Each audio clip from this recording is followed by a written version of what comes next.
Okay, so we're gonna call tonight's meeting to order. Will the recorder call the roll? Counselor Hartmeyer Prigg. Here. Counselor Hassan. Here. Counselor Mitchell. Counselor Sansusi. I'm here. Counselor Tivenon. Here. Member Decker. Here. Member Duggar. Here. Member Hanway. Here. Member Hong. Member Johnson. Member Kamath. Amy Johnson, I did promote her. She's Oh, I see. She's here. Yeah, okay. And Member Maldonado. Member Payne. Present. Member Satsmary.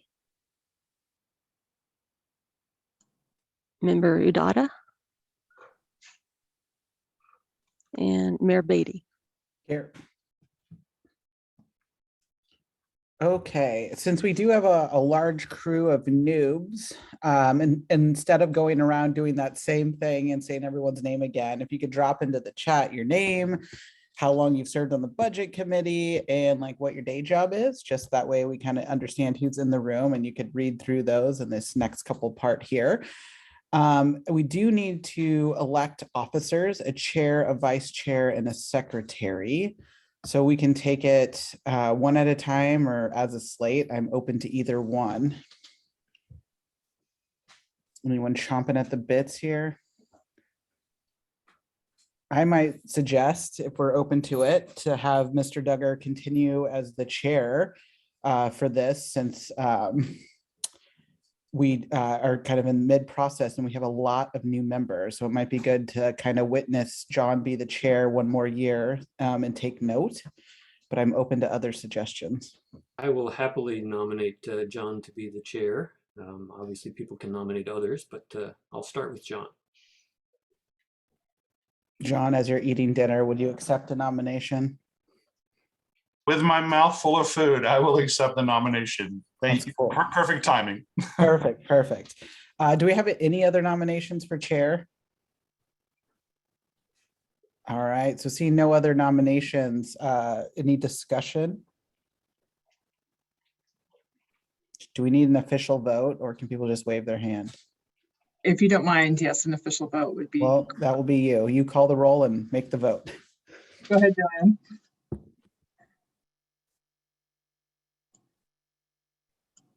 Are you muted?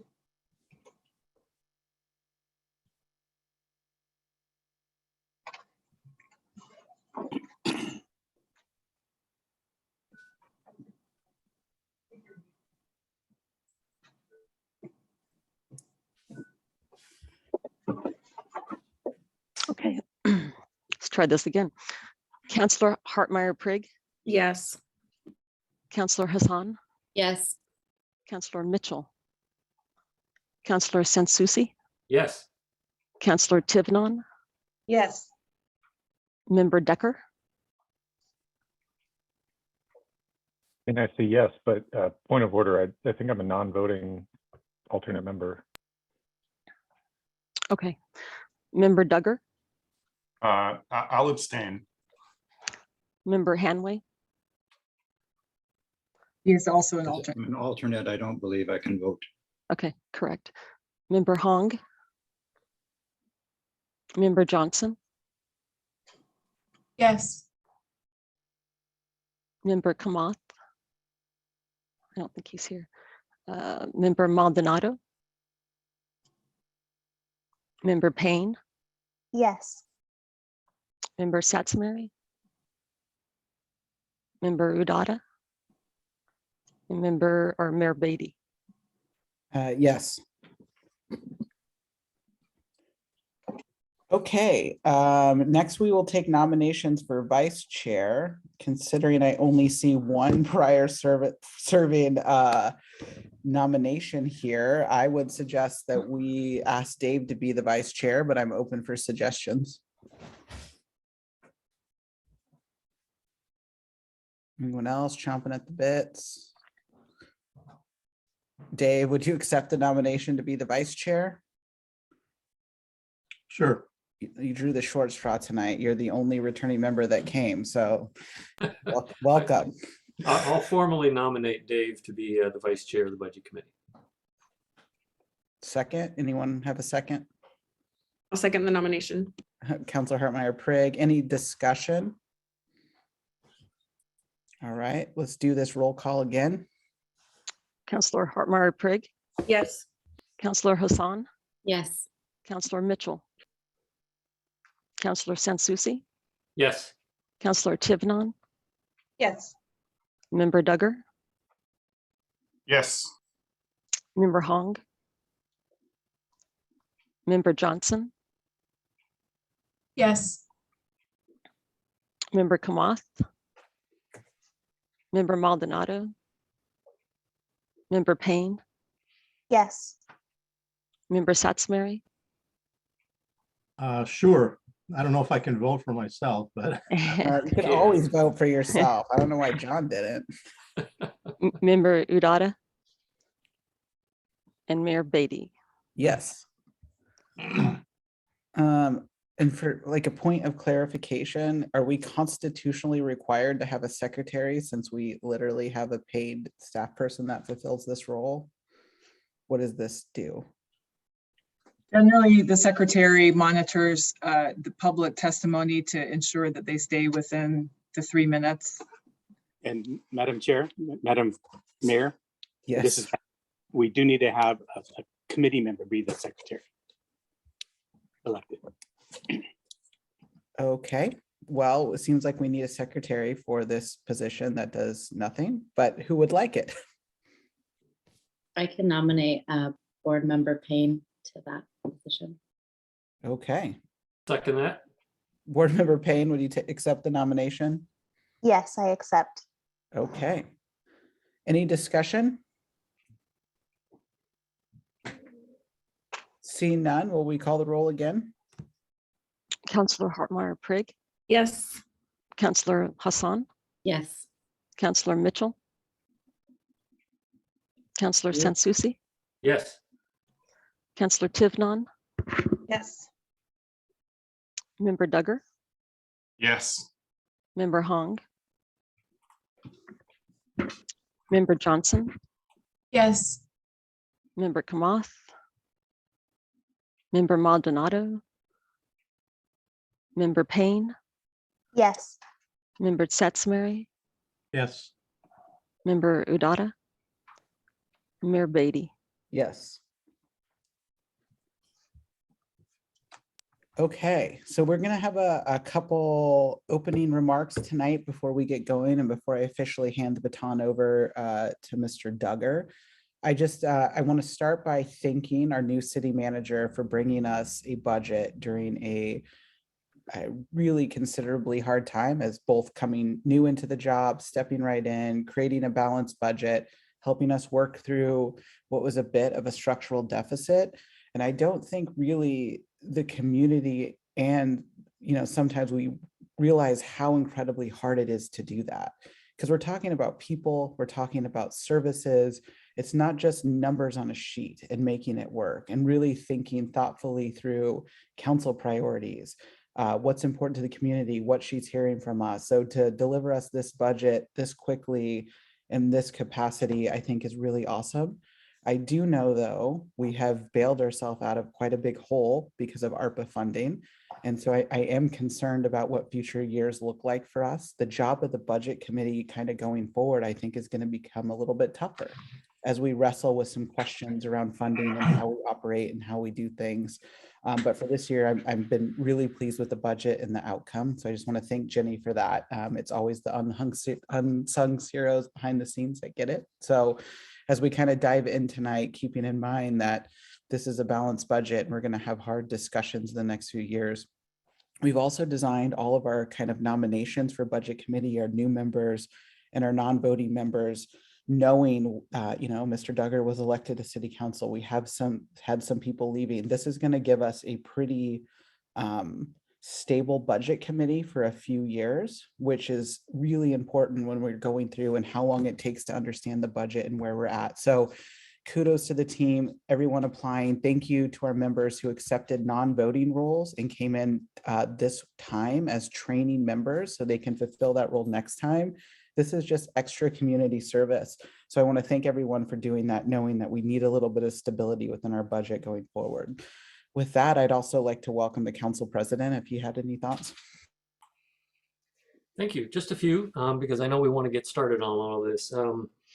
I know there are quite a few people here for whom this is your first Beaverton City budget that you've seen.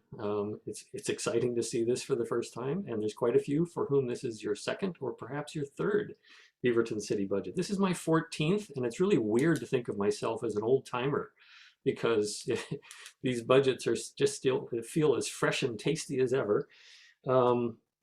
I have been in 14 years through other previous downturns. We had the Great Recession of 2007, 2008, which did some very interesting things to the budget.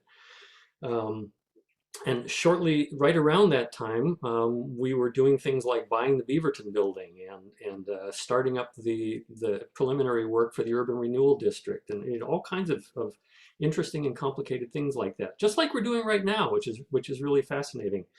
You know, whether the economy is up or the economy is down, the city of Beaverton has always found a way to continue moving forward on significant initiatives and significant projects, sometimes a little faster and sometimes a little slower based on how the money is coming in and what some of the constraints are. One thing that I've always enjoyed about these budgets is that the city of Beaverton shares with the public and with the members of the budget committee all of the line items for all of the things that are in the budget. I know there are other communities in Oregon and in other places around the country where that's not the case, where you just kind of see this top level roll up of here's what's, you know, we're doing this program, we're doing that program, we're doing that program. Usually that's plenty, but sometimes those little line items can be leading indicators of an opportunity or an issue that is worth digging into a little bit farther. So I would encourage people as they get more and more comfortable and familiar with the budget to drill into the line items in the areas that you find particularly interesting. Sometimes they just don't amount to anything, but sometimes you find treasure in there, both positive treasure and negative treasure. So it's always worth looking at those and asking questions about them. The staff are always good about answering questions or telling you that, well, we don't really have an answer for that. We should talk about it. One thing that I will say, as I leave the city council and as I leave this budget process after this time around, this budget reflects the fact that the city has done a lot of really big things in the last few years. It has also started some significant new projects which are part of this budget. There will be new things to do in the coming years, obviously moving along a little bit slower because of where we are financially. But there's no reason for the city to stop having great ideas and trying to get them started. So, you know, if we have to just kind of launch into a study of a project so that we can implement it later, it's still a worthwhile thing to do if it's a great idea for the city. And that's one of the things that the council spends its time thinking about is what are the next steps for us? Even if we can't do it in 2022, 23, if we have to wait a year or two down the road to get something going. It's okay if we move slowly for a little while, anticipating that when opportunity arises, we can move a little bit faster. So we will keep identifying priorities. The city manager will keep trying to figure out how to work with us to pull some of them off. And we look forward to the very useful, helpful, and detailed feedback that we get from you members of the budget committee about how we're spending our money. And that, to me, is the most important thing about this gathering that we have here tonight and next week is for us on the council who are charged with developing the priorities for the city to hear from you as representatives of the community what you think of how our priorities match up against the money. So share your thoughts. We are here to listen, and at the end, we'll do some voting. Thanks. Thank you, Council President. Ms. Haruyama?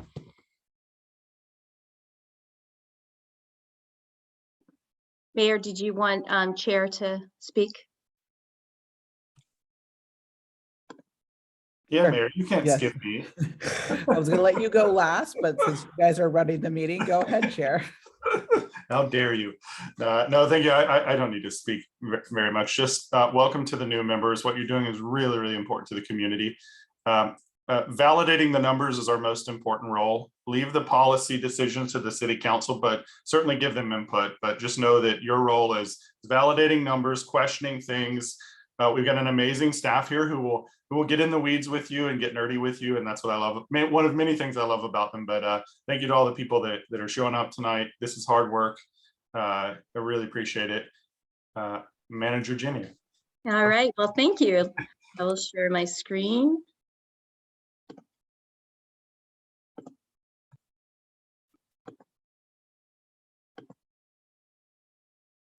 All right. Well, thank you. This is my first budget presentation, so good evening, Budget Committee. It's my pleasure to present to you the 22-23 recommended operating budget. The city's budget is really like a story. It's a numerical representation or narrative that reflects the community's vision and, of course, the path to get there. And I think what I'd like to do is set the table with you a little bit and take an opportunity to also take a step back and acknowledge the path of patience and struggle that we've all been walking on that also has purpose. And I think we'll see that by the end of the discussion this evening. And in fact, without that, we wouldn't be who we are today and who we are yet to become. So when we look at these pictures, I think we are reminded in the past several years that our lives have been filled with peaks and valleys as the global pandemic took new twists and turns. And through it all, of course, Beaverton stayed strong. And these pictures represent a lot, that we've done a lot. We've built new hotels, 125 unit Hyatt House. We've added public art. We've facilitated and infused millions of dollars into the local business community. And we've continued services through it all, right? From mental health to library story times. And despite the global pandemic, there was this silver lining. And as you can see from all of these pictures, the city learned to embrace loss and find learning. And through that learning, they did really cool stuff like adding on to new restaurants in downtown, and then the launch of the first street dining commons. And of course, you know, nothing brings a community together better than food. And if anything, of course, the pandemic gives us gratitude for the public servants that got up each day and chose to serve. And they say that a picture's worth 1,000 words, and 1,000 thank yous to those that were on the front lines and those who worked remotely to keep the wheels of Beaverton turning. I want to recognize the organization who personally and professionally navigated a world of uncertainty. They continue to provide uninterrupted service, 730 days and counting. And from launching new maker space in the library to the purchase of a 12,000 commercial square foot property to home our houseless community, we pressed on and we achieved what we thought was once impossible. And one of the most important things is as we do strength and resilience, we built this great thing called the Patricia Research Center for the Arts. And it's a 43,000 square foot, 550 seat performing arts theater, which is now, of course, our crown jewel in the downtown. And one thing that this reminds me of is that during the pandemic is really like a life cycle of a butterfly where strength and beauty and resilience are developed through struggle and patience. And it's through that process and that process only that we emerge our true authentic self. But here's where the good stuff and the gnarly stuff comes in. Our story doesn't end here. You know, our budget, it continues with our budget framework and development process, which of course is guided by the council's commitment statement that's here on the screen. And then our 8 strategic goals, which are infused in 22 different priority projects, ranging from library outreach services to a nonprofit incubator to facility and technology needs. And of course, our goals and priorities are really the focal point, right, for our budget framework, but there's a lot of other factors that come into play when we put this document together. Revenues and expenditure trends come into play, and most importantly, our current market. We see a lot of this happening with inflation. And then finally, we've got legal and legislative issues that also take precedent and can impact our budget. And so through all of these things, we look at it through that lens, and we look at all of our different funds. And this is just a snapshot of a few of the funds. Our binder is pretty thick, but the general fund is where we really found our most challenge this year. And this is where the revenues and expenditure lens comes in, and of course, the impact of the economic market factors. And so our general fund is about $97 million, and it's about $97 million when you in fact add our catastrophic fund, or what we call our contingency fund, which is about 10% or $10 million. But in terms of city services, the general fund supports about 40% police-wise for police services. And then when you throw in court services, community engagement, and of course, planning and development, that's about 70%. Those services are funded by the general fund. And the rest, as you can see, are more central services, which be finance, HR, administrative, things of those natures. And this is my favorite slide because the general fund is funded through property tax, and about 50% of our general fund is made up of property tax. And so the other 50% is from things like right-of-way fees, franchise fees, and fines. And we'll learn a little bit more about that as the night goes on. But the most important thing is that for every property tax dollar spent, the city only gets 21 cents. And so that's not a whole lot. And that really leads into kind of our situation about the general fund budget shortfall. So I want to show you three different kind of columns here. The first is what we're doing for the current year. In 21-22, we're going to end this year with a $1.5 million deficit. That sounds like a big number, but in fact, it was actually larger, and we tightened our belts and were able to get that number down. It was as high as $9 million at one point.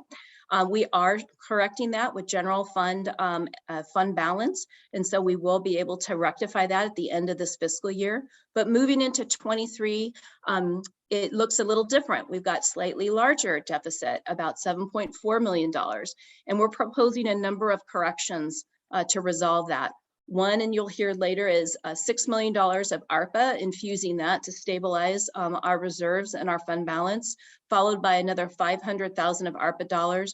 We had infused $1 million into the building fund at the beginning of the pandemic, and it has since been somewhat stable, so we're able to return that money back to the general fund. So we'll infuse another $500,000, and that leaves us about $900,000 deficit to correct with fund balance.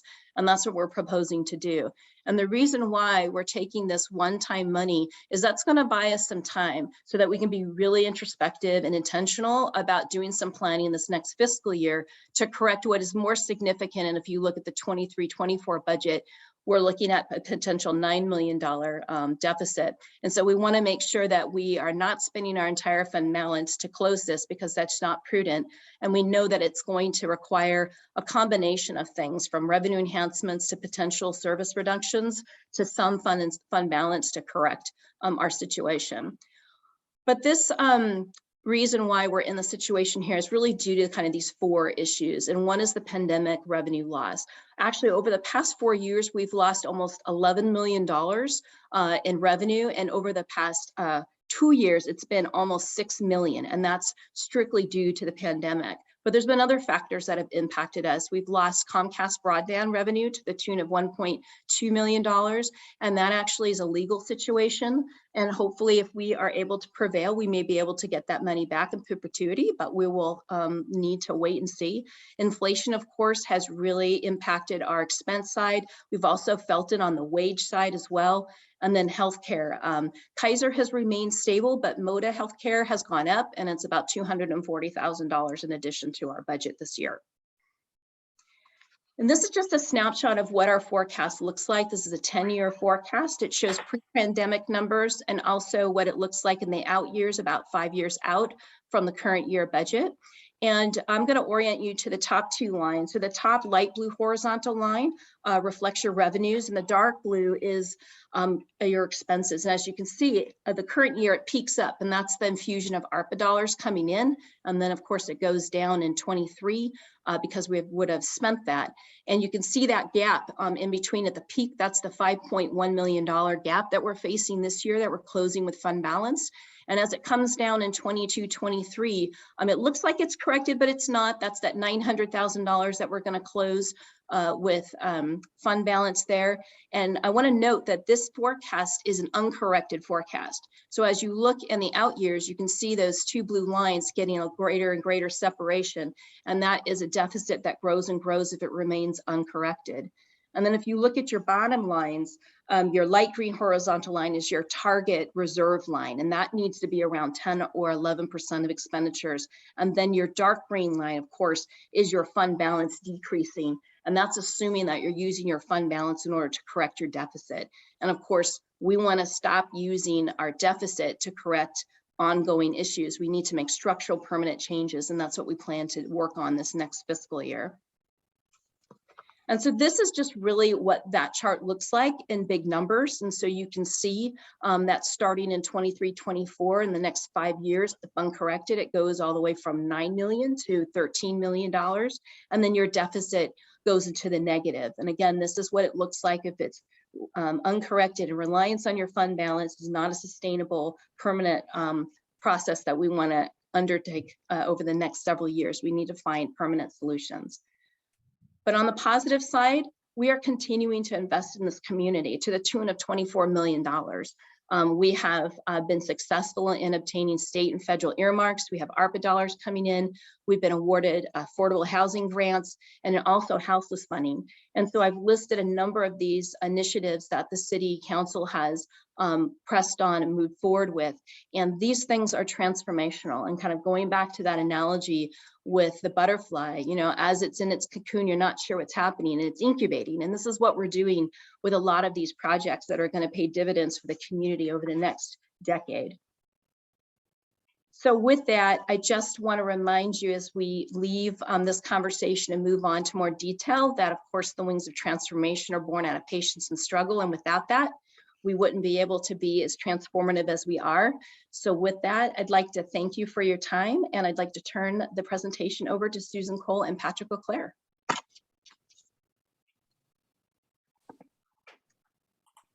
Thank you, Jenny. If we first could turn it back over to the chair to see if there are any questions or public comments.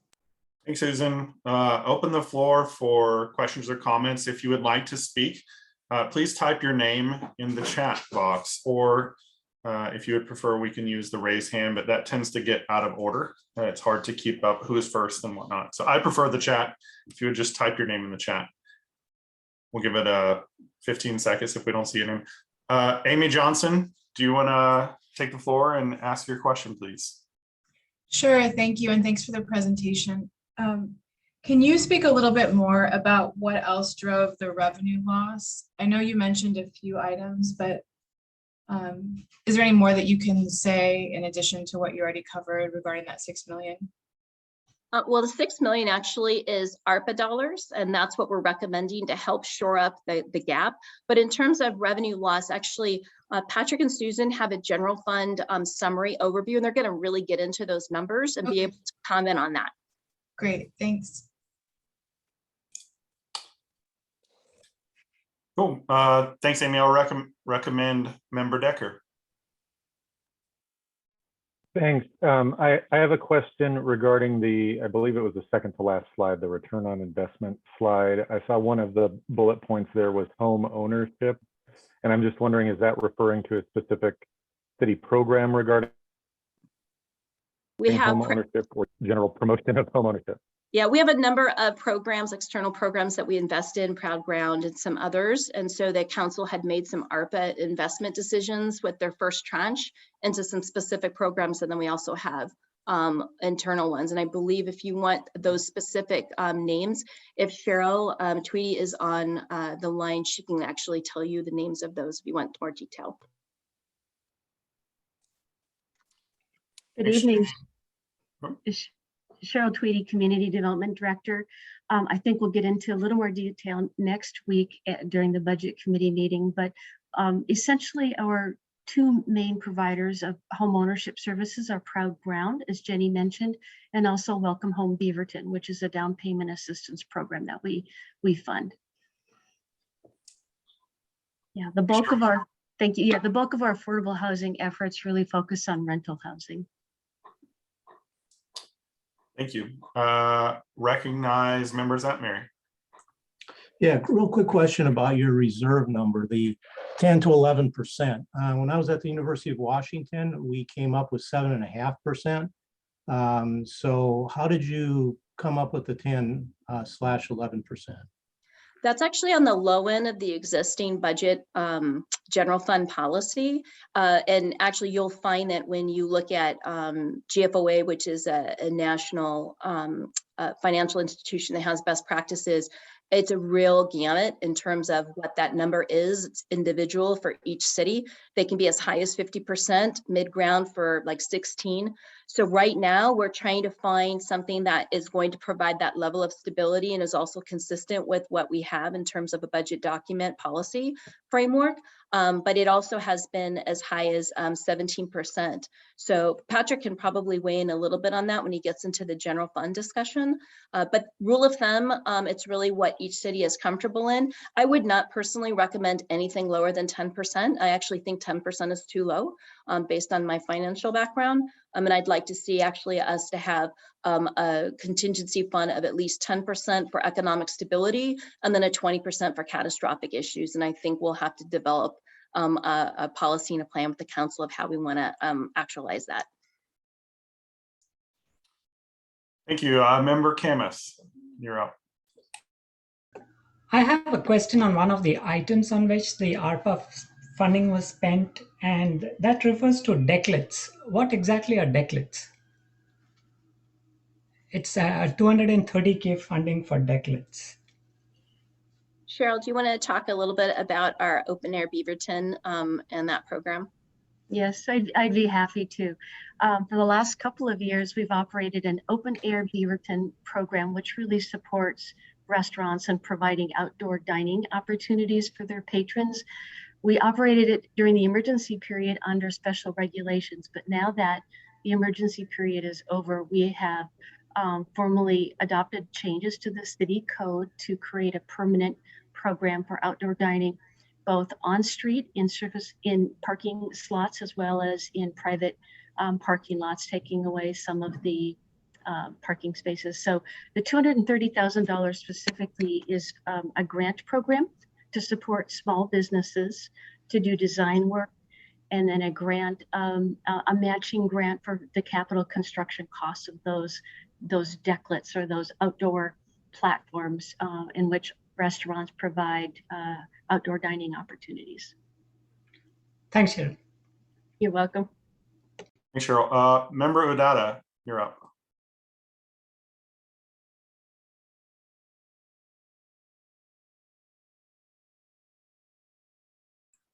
Yeah, so I saw that there is a revenue expenditure is going, expenditure is going up. Is there any plan to match up with the revenue side? How do you increase your revenues? So that's a great question. So that's one of the discussions that we'll be having through fiscal sustainability planning over the next year with the council. And part of that will be identifying some of those revenue enhancement opportunities. That could be anywhere from looking at our existing millage rate and whether we need to adjust that. Could be fees. There's a number of opportunities, and also could be longer term changes too into property tax. So that's really more of a policy issue that we have to grapple with the council over the next year. And then we'd be bringing those forward for your discussion as a part of the 23-24 budget.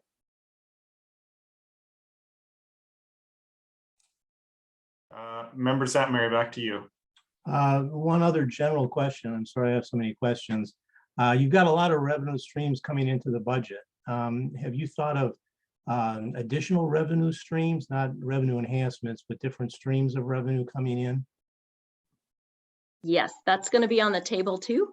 Work to be done, but we don't have anything that we're going to kind of set the table with as a part of this budget cycle, but those will be the options that we need to explore as part of the next year. Thank you. Councillor Hartmeyer-Prigg. Thank you, Chair. Jenny, I have a question about like the projections into the future when the general fund balance shows a deficit. Like, where does that money come from? How does that actually work, given that we need to have a balanced budget, right, by law? So does it mean that we just actually have to reduce like our total expenditure, or like can the city actually go in the red? It depends on cash flow, really, at the end of the day, and that's probably more of a Patrick question to ask, because we do have other funds that we could exhaust, but you don't want to go into that negative balance. At the end of the day, if we do not have revenue corrections coming in, you will have more of an expenditure reduction, and it takes people to provide services in the world of government, unfortunately, and so you're looking at service reductions, and so we need to find kind of that sweet spot and that balance. But we also have a fiduciary responsibility to look under every rock, literally, and make sure that we are spending and living within our means. And we've got to go through that exercise. And that's the one point that I want to draw to this committee, is that the council themselves will be able to do some of that work alongside of staff. Before we bring some really meaty policy decisions forward, we really want to make sure we're doing our due diligence before we have to start really pulling those revenue strings. We want to be very mindful. We're in a pandemic still, and we've got some major economic issues that our constituents in our community, economic, business, all of that, right? We need to really keep in mind. So it's a delicate balance, but I'm really confident that we've got actually some good strategy to work with. Yeah, if I could just add, we have to adopt a balanced budget, and then by June 30, at the end of the fiscal year, all funds need to be in balance. So if there is a balancing situation, we can do interfund loans. So if one fund has excess, as Jenny mentioned, cash flow has a little bit of excess as of June 30, you can enter into loans to the other fund in order to make sure that it's balanced. Yeah, but I hate that because that's robbing Peter to pay Paul. So we want to avoid that. And Mr. Chair, this is Patrick. I can make some comments. Please do. Yeah, the floor is yours. Yes, and so the term a balanced budget means that at the end of the day, you have to have at least a minimum of $1 in your fund balance. That's a balanced budget. And as the city manager mentioned, we are using our fund balance to have revenues equal expenditures and still leave about $11 million in the budget for future years. And as a policy, the city council, I believe about 4 years ago, adopted a fund balance policy. We have two sides of that fund balance policy. One is on the adopted budget, and one is at the end of the fiscal year. On the adopted budget side, the target is 11%. And the reason it's lower than the ending target, which is 17% at the year end, is that we know when we budget all of our funds, we assume that we're going to spend every dollar that we budget. And if personnel services about 66% of like the general fund's budget, we know we have vacancies. And currently right now we have about 37 vacancies in the general fund. So we know that on the adopted budget, it's the contingency target is lower. But at the end of the year, as Susan mentioned, the target for the general fund is 17%. And the 17% was chosen as to have about 2 months of the general fund's operations in the contingency.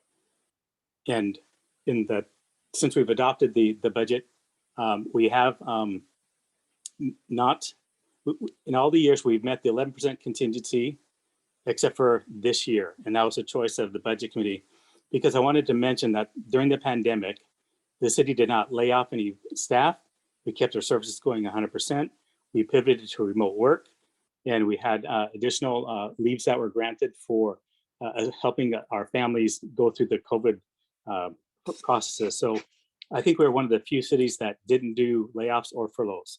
And that was a conscious decision of, at that time, the mayor and the budget committee. Thank you, Mr. Player. Seeing no more questions from the committee, I would like to open the floor to the public for any questions or comments as you address the budget committee, and would ask that please use the raise hand function so I can call on you.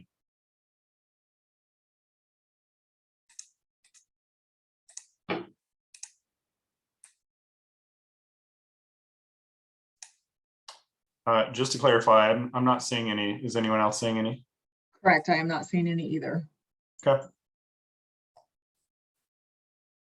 I think we're good to move forward then. I don't see any. So is that, who is next? Very good. So that would be me. So I'm Susan, and I'm going to be sharing my screen. Patrick and I are tag teaming this evening as he is resting at home. So give me just a few minutes here, a few seconds.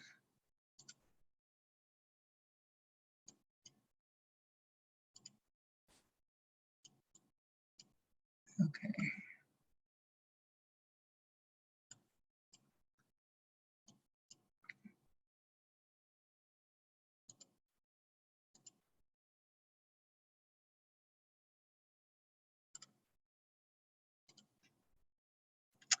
All right, thank you very much. So we have a bit of an overview tonight of the budget for fiscal year 22-23. Here's the revenue overview for the city. This includes all funds of the city of Beaverton. The total budget is $419 million. You'll notice that fund balance of all of our funds combined make up just under a third, and taxes are about 17%. So you can see here the diverse revenue of the city. Here we have expenditures by what we call object class, and you'll notice it is balanced at 419 million. You'll notice that personnel services makes up about 23% of the total budget of the city, and that is almost equal to our capital outlay. And capital outlay at 22% includes just 1 year's worth of capital investment in our infrastructure, our water pipes, our sewer pipes, our roads. It also includes equipment purchases and that sort of thing. And then you can see contingencies down here at the bottom, 87.9 million make up 21%. And again, this is citywide, including BURA, or the Beaverton Urban Redevelopment Agency. And I'm happy to take questions as we go if the chair could help monitor if anybody has a question. I'm not able to see the chat or hand raised at this time. I'll let you know, Susan. Thank you. Sure. This pie chart shows you a perspective of the city budget by department. And many of our departments span the various funds of the city. So sometimes it's interesting to look at this snapshot so we can get an idea of our various city departments. You'll notice that Public Works is roughly 22% of the total, and it's just about equal to infrastructure projects. And most of our infrastructure projects are coordinated by our Public Works Department with our water, utility, stormwater, sewer, and our roads, our streets. So a lot of our, and BURA, a lot of our budget goes for infrastructure projects. You'll notice the police, of course, a very important priority for the city, is roughly 40 million at 9.3%. And then community development is the next one at 43.8 million at 10.5%.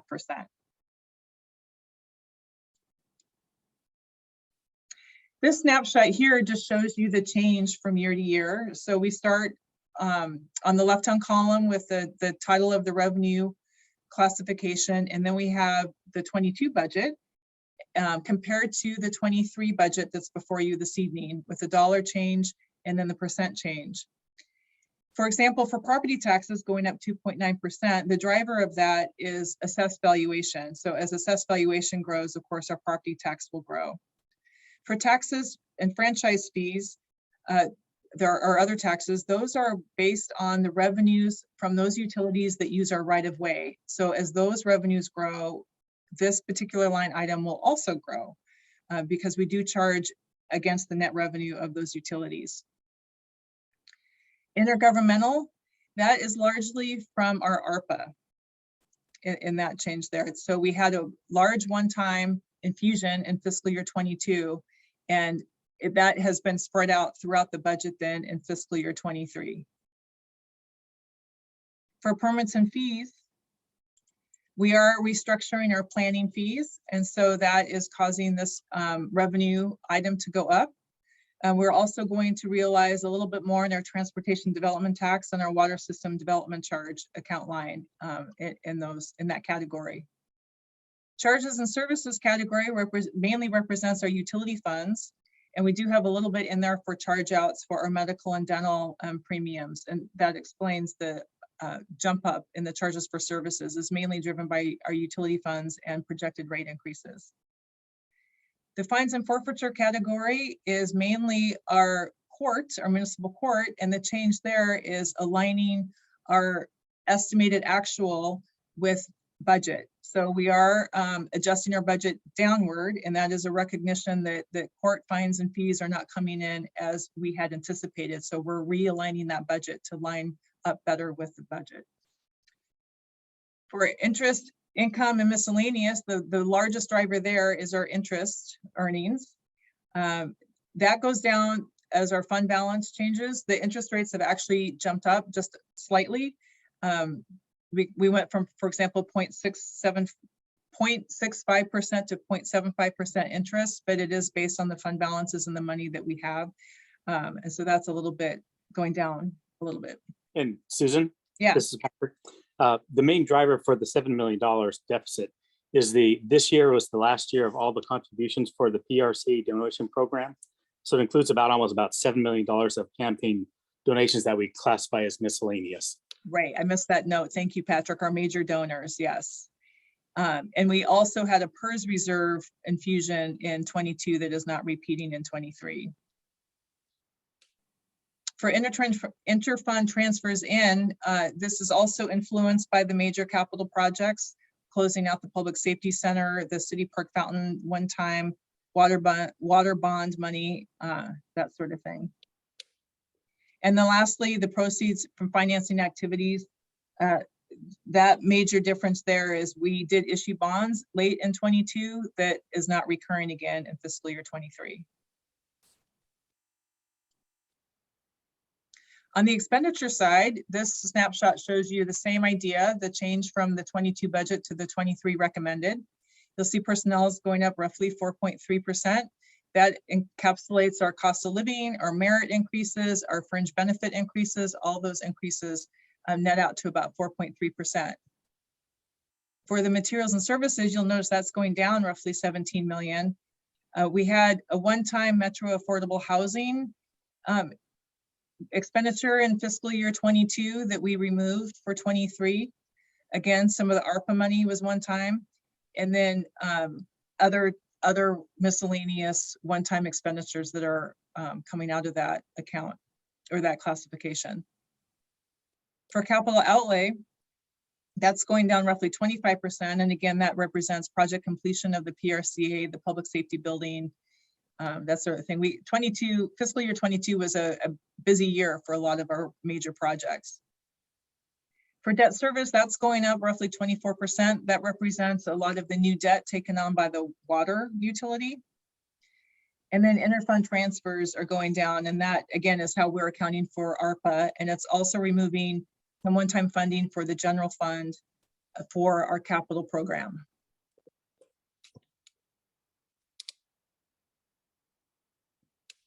As Jenny mentioned in her overview, property tax is a large contributor to our general fund.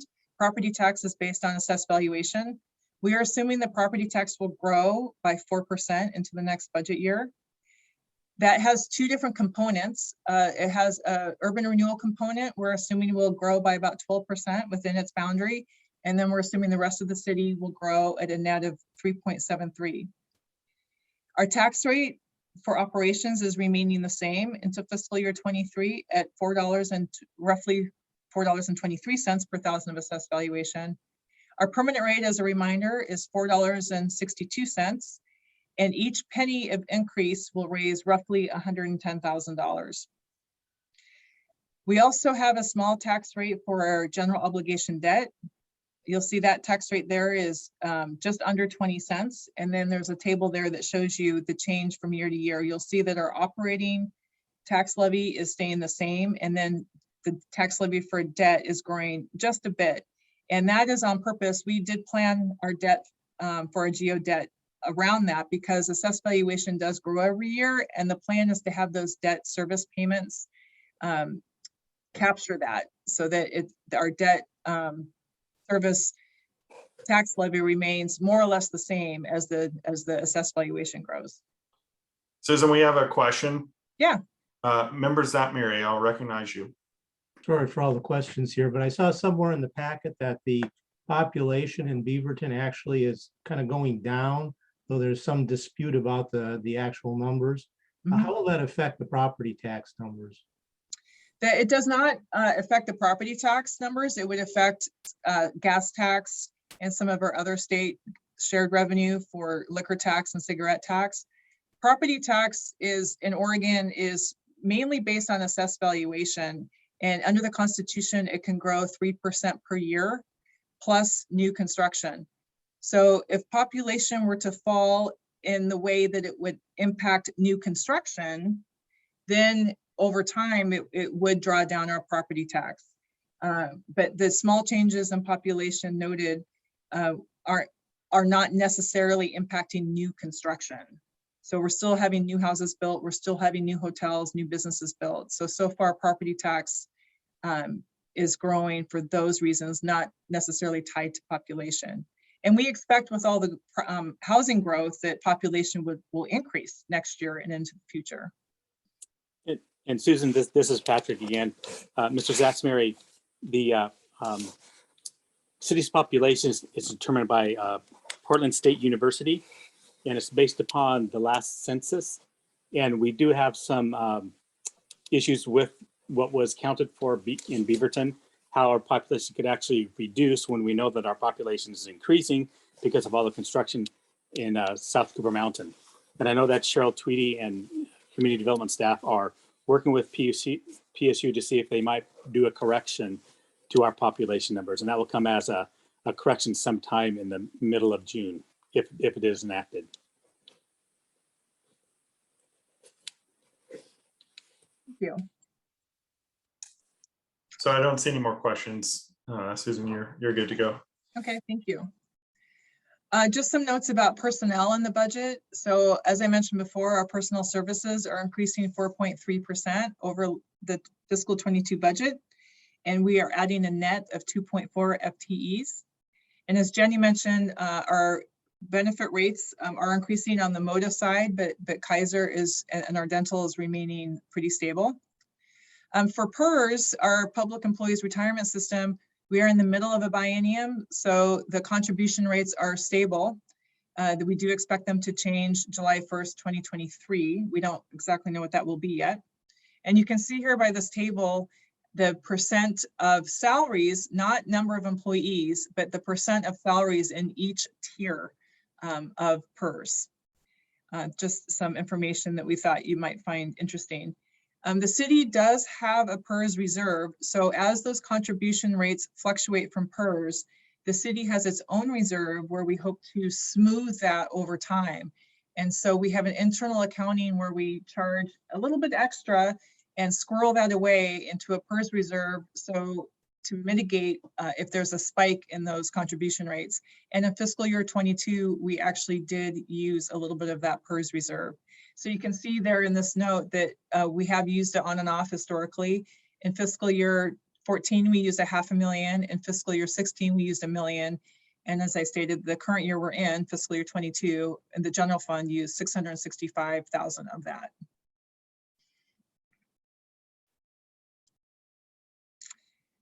This slide here, in a little bit tiny font, sorry, itemizes some of our personnel changes. These were also included in the opening written comments with your budget document, all the position changes the city is undergoing. So as I noted earlier, the net of all these changes is 2.4 new FTEs. So you can see here that the city council program is adding a limited duration. The administration is removing a few FTEs and adding an assistant city manager and equity inclusion officer. Some other departments are just transferring FTEs between the two of them. Finance is adding a part-time payroll administrative assistant. The court is adding a court specialist for the behavioral court, which is grant funded, so on and so forth.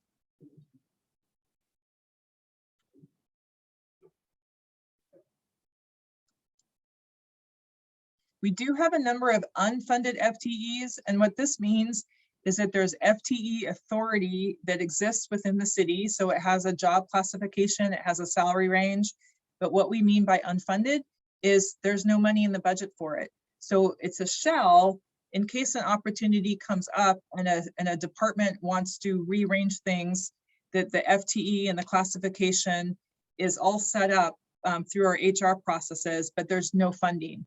And so this is just a list of those FTEs where there's no funding. There is a need for this kind of work. That's why we want to keep it in the HR classification, but they just remain unfunded until such a time we have the resources available, or until such a time the city reorgs and decides to abrogate these FTEs. And Susan, this is Patrick. Just want to comment that if any of these positions need to be funded, and if I could project in the future, maybe in the building fund as we need additional inspectors, even though the positions are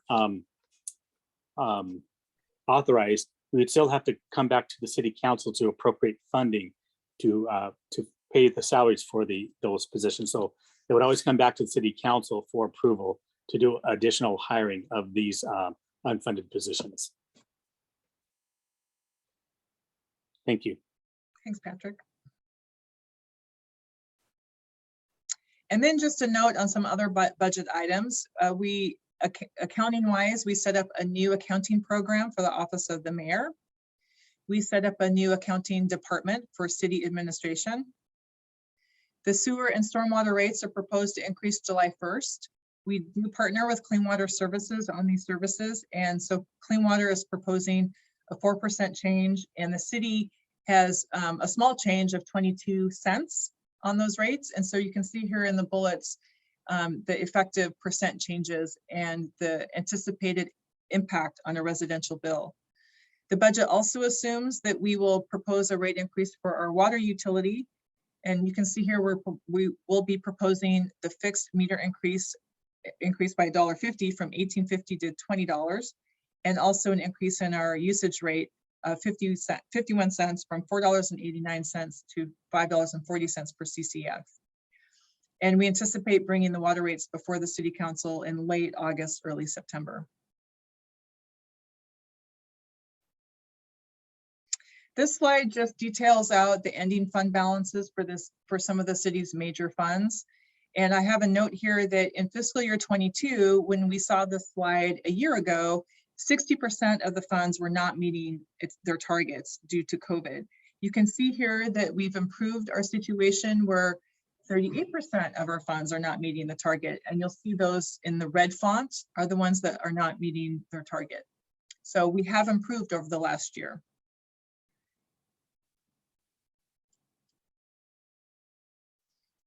This slide here shows you the city by fund. Again, the $419 million, and you can see the various distribution of the city funds. Some of them are singular. For example, the general fund is just one fund, and that's $96.5 million at 23%.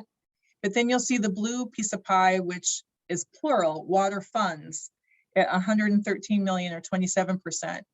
We do that. We use funds a lot to make things a little bit more clear and to keep things a little more straight. So our water family of funds includes an operating fund, it includes 2 capital funds, and it includes a debt service fund. And for this presentation, I collapsed all those together. Similarly with Bureau, you'll see Bureau at the very top at 30 million or 7%. Bureau also has a family of funds that for those of you who saw the Bureau budget meeting last night, we have an increment fund, a debt service fund, an activity fund, a capital fund, and a parking fund, and I collapsed all those for this presentation. But you'll notice the general fund is 23% of all our funds, and Jenny did cover a little bit of this in her opening remarks. So the general fund is made up largely of property taxes, 43% or 41.8 million. We have all other taxes here, which I mentioned earlier, include our franchise fees. It also includes property taxes from prior years. So the dark green is current year, but property taxes trickle in. And so we do include that in all other taxes. We have intergovernmental revenue, which are mainly grant. Also our state shared revenue is in that category. We have permits and fees, which is largely the community development department, the fees that they charge. Service fees are charges for services we issue, liens, various other types of services the general fund issues. And fines and forfeitures are mainly in the municipal court, and then miscellaneous revenue would be interest. And you can see here how I've included some of the drivers of these various revenue sources. Interfund transfers can be a little confusing. That's when other funds purchase services from the general fund, such as accounting or payroll or oversight of the city council, city manager. So the other funds, such as the building fund, the utility funds, will transfer money in for those services. It's basically overhead. So here you see just the change from fiscal year 22 to fiscal year 23 and the dollars and the percent. And as I mentioned earlier, for property taxes, It's roughly a 2.9% change, and that's based on assessed valuation growth. Taxes and franchises in the general fund are going up roughly 9.5%. And that's mainly driven by revenue from the franchise utilities such as PGE, Northwest Natural, our own city utilities. This is a mark that their revenues are going up. And so we charge them 5% of the revenues. And so that shows you their revenues are going up. So that 5% is going up. Intergovernmental in the general fund is going down just a little bit. This will fluctuate over time as grants come and go. In this particular example, we had a brownfield grant that's not recurring, and the Cooper Mountain planning grants are wrapping up as we move into fiscal year 23. Permits and fees, again, I mentioned earlier that we are restructuring our planning fees, and that is in this category here. That $452,000 is largely driven by that restructure. Charges for services. We have what's called the central plant here in the Beaverton building, and we charge out utilities from the central plant to heat and cool places like the lofts and other commercial spaces. So this change here represents charges for services for that central plant will be increasing in fiscal year 23. And we're bringing out more square footage like the PRCA and the commercial retail. Go ahead, Patrick. No, I was just going to repeat what you just said. So the FY23 recommends a full year of hooking up the PRCA building in the parking garage to the central plant. Yeah. And as I mentioned before, fines and forfeiture is the court, and we're aligning the budget with the estimated actuals that are going to come in. Interest, income, and miscellaneous. That driver there is engineering and site development charge out to the CIP. And as the CIP fluctuates, this line item will fluctuate. And so what's happening is as capital projects wrap up, their charges that come into the general fund are also dropping as we move into fiscal year 23 as those major projects have wrapped up. In the interfund transfers, 68% increase there, that 6.2 million. 6 million of that is or 6.5, yeah, 6 million is the ARPA fund. And there's also a little bit of an increase from overhead from our other departments. On the general fund expense side, this is a department look within the general fund.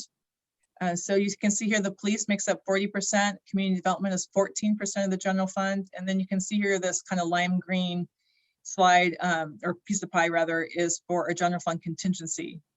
So the drivers here would be for the general fund expenditures, our desired level of service, council goals, how we want to provide services to the public. That is the #1 driver of the cost for the general fund. And then within that, we have the cost of labor, we have salaries and benefits, cost of materials, we have inflation, wear and tear. And we noticed employee productivity with the pandemic was very important. And we did pivot, as was mentioned, to a lot of online tools like we're using right now. The Zoom licenses and whatnot, those do cost money, computers, headphones, cameras, that sort of thing. So this look here is again a change from 22 budget to 23 recommended. And as I mentioned, the personnel is increasing a little bit, 2.3%. That encapsulates COLAs, merits, fringe benefit increases, all wrapped together. Our material and services are decreasing. We had some one-time professional services removed, such as the budgets for the facility master plans and various grants we were doing. We did have a CARES infusion in fiscal year 22 that's been removed. We've had some things reallocated to BURA, such as the downtown equity implementation, and we've postponed other items such as the annexation strategy. For capital outlay, that's decreasing roughly 33% as we remove one-time items such as like Patrick mentioned, the actual physical capital work to connect the central plant happened in fiscal 22, and that is not repeating, so we're removing that budget. And then we have various fluctuations in vehicles and equipment. And then you'll see the interfund transfer here, the negative, the change of $3 million. That's removing general fund funding for our capital improvement program that goes into like our streets and overlays. sort of thing. So for the general fund, we set up a new account for our target. So we now have this new object code 967 that is set to the policy target of 11% of expenditures, which is roughly $7.9 million. Some approaches we use to balance, as Jenny mentioned, is of course use of ARPA.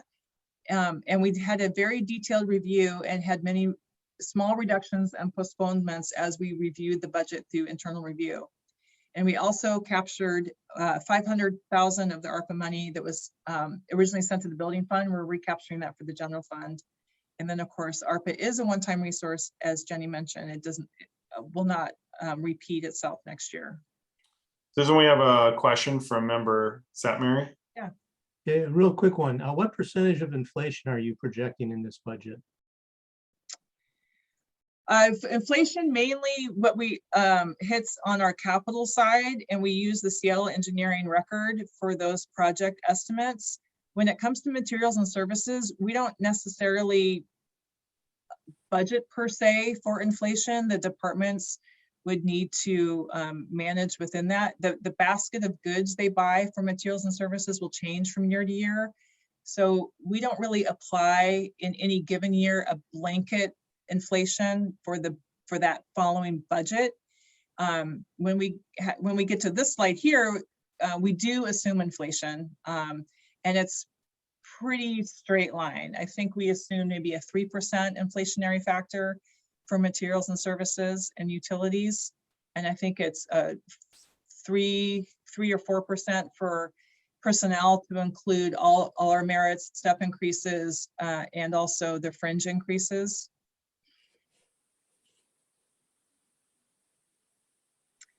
And Jenny had gone over this slide in her presentation. So it's the same idea about revenues and expenditures not matching, and then the purple line, our target, and then in the future, our ending fund balance with no changes is a little bit challenging into the future. So that's what I had. And Jenny will be the next presenter if she's ready. Yes, thank you. So what I'm going to do is I've got about 8 to 10 slides, and I'm going to do a very high level overview of each of the departments, what's new, what's changed, and what are some notable service impacts. And then I'll allow questions afterwards, and we have all of our department heads here. They're available to answer any specific questions that you might have. So if we could move to the next slide. The first program area I'm going to talk about is the City Council. So City Council is one large budget, and we've broken it up this year into 2 programmatic budgets. As Susan mentioned, we have a council program budget, and then we've got a mayor program budget, and that's just really for transparency purposes. But in terms of what's new, we're going to be focusing on new counselor onboarding. We've got new counselors this year that we want to bring in the fold and get up to speed. And we'll be focusing on things like governance, parliamentarian, legislative, and equity training as a part of that onboarding process. And in terms of things that really aren't going to change, we provide these budgets so that there's ongoing training, conference opportunities, and then event opportunities for the council to attend events, or actually sponsorships of certain tables and organizations that they may want to attend. And one correction that we will make is that we inadvertently took out some of that event sponsorship participation in one of the council's budgets. And so we'll make sure that we put that back in there. You'll see that correction come before you on the 26th, our last meeting date. Next slide. So city administration is a new program. This is a city manager's budget, and this has everything to do with the transition of the new form of government. We will be implementing an agenda management software. We're very excited about that. You'll see that roll out in the next 3 to 6 months. And that'll be across both the council and commissions, and really just streamlining that process. It's kind of truncated and bifurcated, where sometimes you'll get bits and pieces of the agenda, not one seamless agenda for you. And so we're hoping to shore that process up.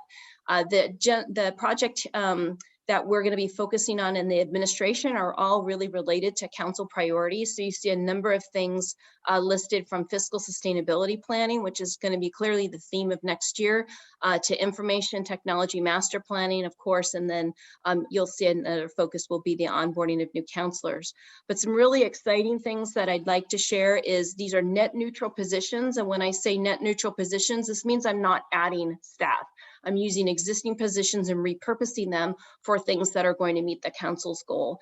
And the first one is adding a chief equity and inclusion officer and tentatively repurposing an existing CSC assistant director position pending our organizational scan. And for those of you that aren't familiar with that terminology, I'm doing a citywide organizational assessment, making sure that we're organized in the way that makes sense under the council manager form of government, so we can get council's goals achieved. And that's just making sure that we've got services under the right people and people reporting to the correct supervisors, and that makes sense for goal delivery. And we should actually be rolling that out in the next couple of months. And so there will be a public presentation on that. So stay tuned for more information. The other is that we've repurposed an existing CSC director position to be a second assistant city manager position. And that is part of that kind of organizational redesign that I mentioned. And then also the council a year or two ago had added a program specialist, and we are now able to fund that through ARPA dollars and then a small amount of general fund. And the purpose of this position is we need assistance in administering many of the ARPA projects that we have going on, and as well as a resource for council constituent response. We do not have any resources actually that are dedicated to deal with that. And so we're hoping that this is a first step in that direction. What's different, what's changed? Well, since it's a new program, we're now starting to fold in appropriate programs and divisions underneath the city manager's office, and we're starting with low-hanging fruit. So that begins with the recorder's office. We've got communications program already that'll fold under the manager's office, as well as intergovernmental relations. And you'll see as budgets are presented to you over time that this is going to change and morph into something a little different as we organize ourselves. And then the new add is that we'll be overseeing all of the ARPA administration under the manager's office. So that program is now embedded in the city administration. And we'll continue to do city council workshops and our department head workshops. And those are all planning tools as we move forward on council goals and providing status check-ins with the council and just developing more work plans for council's review as a part of that process. Next slide. It didn't click. Hold on. There we go. All right, so city attorney, a lot happening in the city attorney's office. We have, the more activity we have in borough, the more fun the attorney's office has in helping us support housing transactions and real estate acquisitions. We will also be very busy developing agreements for the permanent shelter for our houseless community. And then of course, working through our parking management implementation. We also have the behavioral court expansion, which will provide a number of agreements, and then new counselor onboarding. I'll be working with the city attorney on that as well.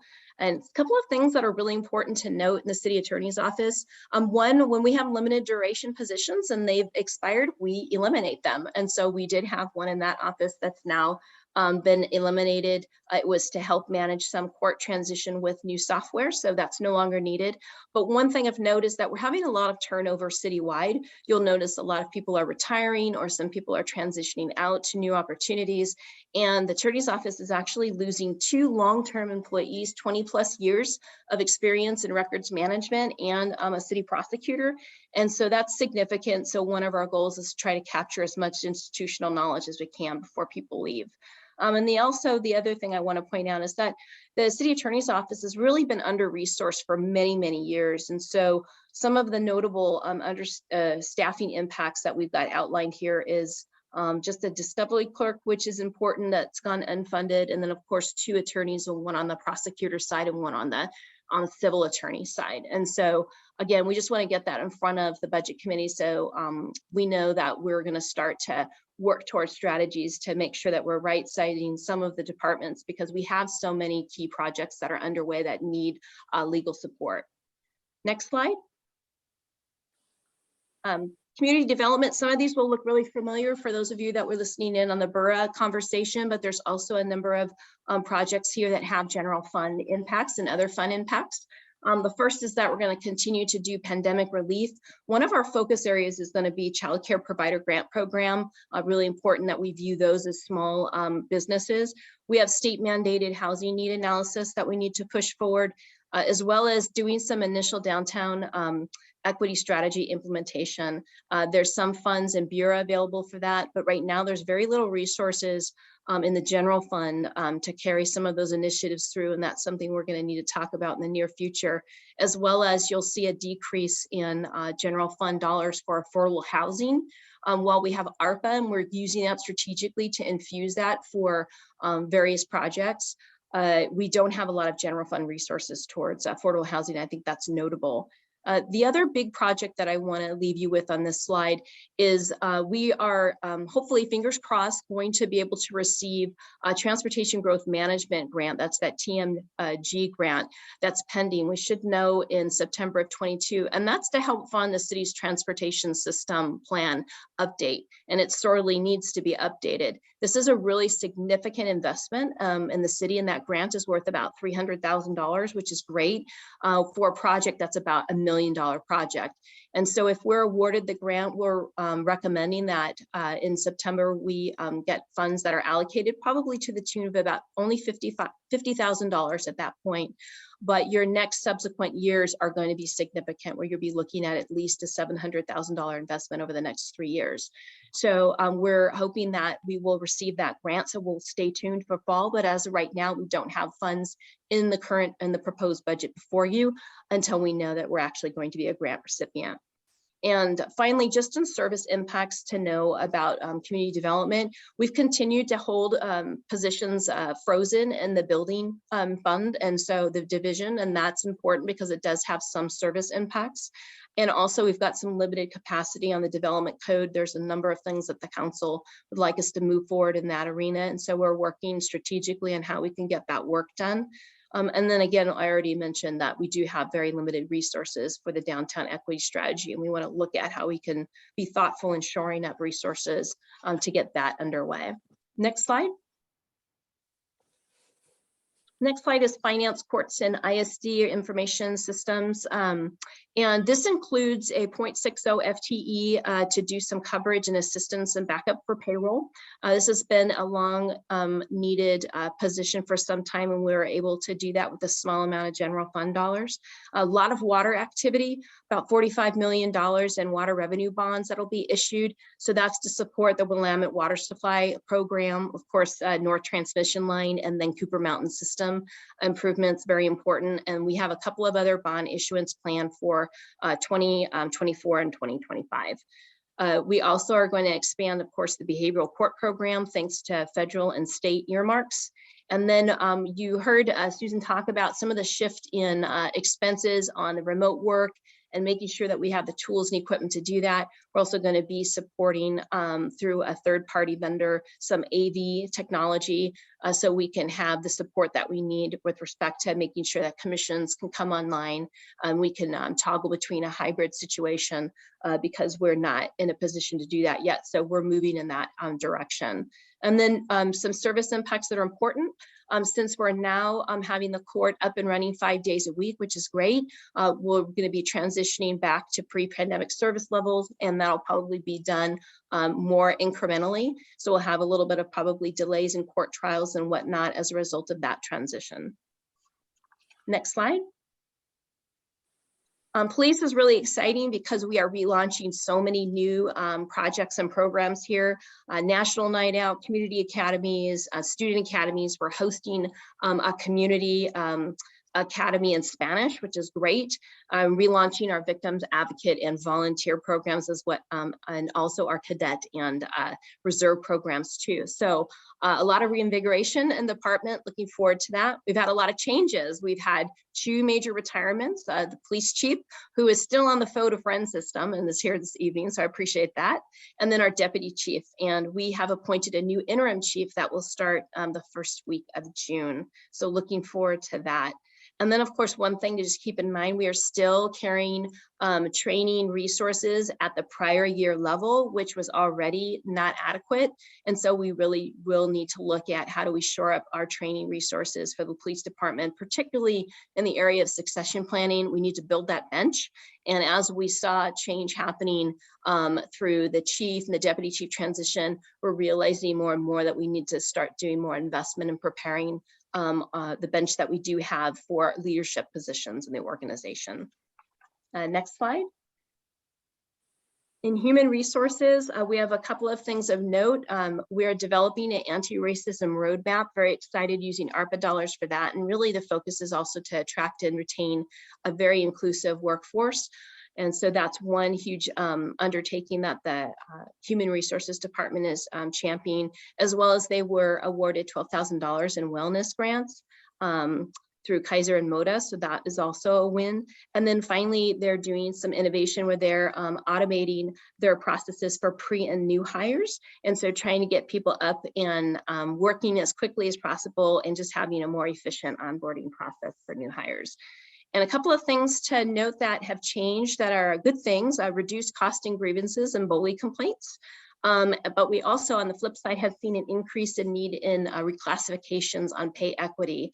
And I think that we're going to continue to run in some challenges in this particular arena because the job market is so challenging.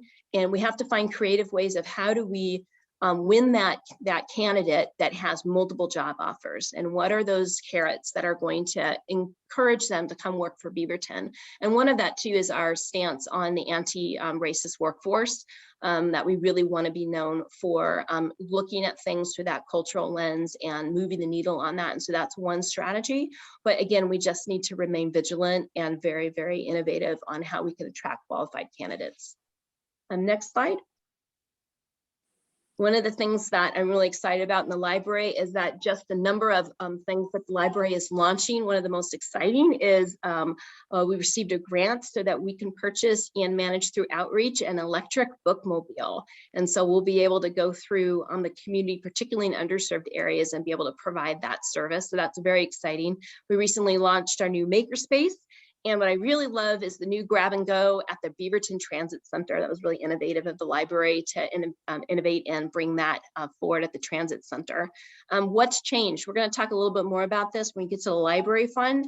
But we are freezing 3.6 FTEs, which translates into 5 positions, not all full-time, but that's significant. Why is it significant? Because it's going to have some impacts.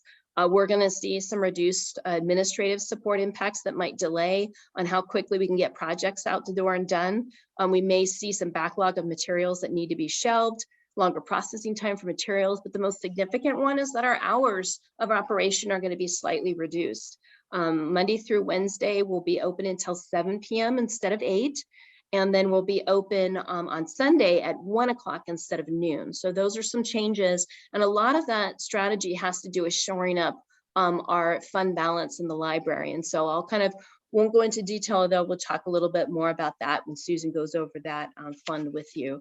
And the next slide is our Public Works Department. And so we've got some consultant services to start evaluating our code and our traffic calming program, which was a directive of the council. We've also reorganized the water division. We're getting more complex, and we need a general manager to start overseeing some of our water activities. So we've put into play some reorganization there. And then, of course, resources for our CIP project prioritization process, really looking at transportation in particular and wanting to develop a prioritization and just a better engagement with our community to help us. How do we organize priorities in terms of street and transportation issues? And then what's changed? Well, we're creating a slurry seal program really to preserve the work that we've already done. And that's going to extend the life of our streets by 5 to 7 years. And what's helpful with that is that we're able to take that savings and the limited funding that we do have and start doing overlays on streets that actually really need it and that have lower condition ratings. We've also done some retooling with positions and where they're funded. You've done that in Bureau, where we've looked at positions and say, are these supposed to be funded by the general fund, or should they be more Bureau funded because they're doing Bureau work? We're doing the same thing across the organization. We've looked at a number of positions in the general fund and are asking ourselves what work are they doing. And we've moved about 6 positions into utility funds to better reflect the work that they're doing. And so with that, we're just tightening our belts in public works, making sure that, you know, if things don't need to go out of the rotation for vehicles and we can drive them a little longer, we're trying to do that and extend the life of our assets, just to be able to try to shore up those dollars and stretch them further, that more further than they can go right now. And the next slide is the city services and engagement slide. And a lot of great things here. We're shoring up resources because we are getting to our back in-person events. So we're very excited. You should see a press release today that lists all the different events that we're activating this summer. The other is that we've seen an uptick in a need in translation in different languages and interpretation. So we've added some more resources around that. And then of course, investing in some citywide strategic communication plan. So we really do need to be more thoughtful and intentional about how we engage, and then how we partner across the organization to kind of leverage resources better. What I've already mentioned earlier is that I'm using the assistant director position, of course, you know, tentative pending the organizational scan, to repurpose that to the chief equities officer, which will be a part of the city manager's office. And we've seen some reductions in winter shelter services. The county has actually absorbed some more expenses, which of course has benefited our bottom line. So we appreciate that. And we'll be launching also new websites. We've already done the main city website. And so the next on the list is our Beaverton Police Department and Library in 2023. And so we'll look forward to launching that. And then of course, we're now taking on new responsibilities from a facility perspective. So PRCA, we also have some obligation there with that building, as well as Public Safety Center too, while we're handling the facilities master plan, looking a broader brush on all the different asset needs that we have across the city. And last is just to note that we do have deficit in our engagement resources. And so we need to look more clearly on how we're going to shore those resources up, because we have so many plates spinning on really important projects. So that'll be one undertaking we have. And then I just want to close up with showing you these last 2 slides. The council has built a priority-based budget. And what that means is that they've identified 22 priority projects or areas they want us to focus on. And your budget framework is going to be built around that. And one of the key things I want to show you on these 2 slides is that this first slide is there's about 11 different items here, and we have managed to fund everything that the council has asked as a part of their 23 work plan. And that's a significant accomplishment. And so we've listed in detail all of those different things that are actually funded in the budget. And there's a couple of things that aren't funded, and there's little caveats that I wanted to share with you. And if you go to the next slide, there's 2 things I want to point out. The first is that, and I mentioned this in the community development slide, is that we don't have resources right now that are funding the Cooper Mountain infrastructure planning process. And this is the item that I'm recommending council consider an amendment to support funding. That's about a $19,000 addition to the general fund, which I think is an investment well worth it. So that may be something council would like to entertain. And then the other no, which is really a yes, is that we don't have funding in the budget for the TSP, or the Transportation System Plan update, but that is also pending our grant, and fingers crossed we get the grant. If we don't get the grant, we're still going to have a conversation about how we move forward with that investment regardless. But right now we don't have that funding because we want to wait for the outcome of those dollars, because we may have a different work plan approach in order to get the update completed. So overall, we've actually reflected a budget that has about 97% of what the council's asked for. And I think given our constraints, that's actually a pretty good win here. And so I think that this is a nice visual to show kind of where those dollars are being spent. So with that, I'm going to pause. I'm done and happy to answer any questions if anything comes up. The department heads here are 2, so they can answer questions as well. Thanks, Jenny. First is from member Kamath. You have the floor. Hi, Jenny. Thanks for the update. So I have a couple of questions regarding 2 of the goal areas, that is comprehensive review of police policies and procedures, and also fiscal sustainability plan. Well, the write-up says that you're going to have a third-party person assess the needs or how these goals can be met. So, does that mean you will be hiring a consultant for these to meet these goals? Yes, that's exactly what that means. And actually, we've already developed a scope of work for the comprehensive police policy review that we'll actually be sharing with some of our key commissions as well to get input before we launch any type of request for proposal process on that. So that is underway. And then with respect to the fiscal sustainability, that's pending, of course, the adoption of the budget. And then we would go out and solicit either proposals depending on the price point for fiscal sustainability planning. And that is a more comprehensive process that's not only going to involve a third party, but also I'm hoping members of the council to come alongside and help inform that process as we bring things throughout the year to the council for consideration at a policy level. Just a follow-up. So we don't have any money set aside for hiring these consultants as yet. Is that correct? No, we do. There's money in the budget for that. Okay. Thank you. Mm-hmm. Thank you, Member Camus. Mayor Beaty. And we have a budget committee member in the attendees, so who's ever managing, can they please make sure they're promoted to ask questions? Two comments before my questions. One, I just want to say kudos to the police chief. The narrative, the tracking metrics in this year's budget are just really awesome. And I think it tells a really great story of what you guys are doing and how you've been working during the pandemic. So no comments, just kudos. I love reading through that. I think it was really great.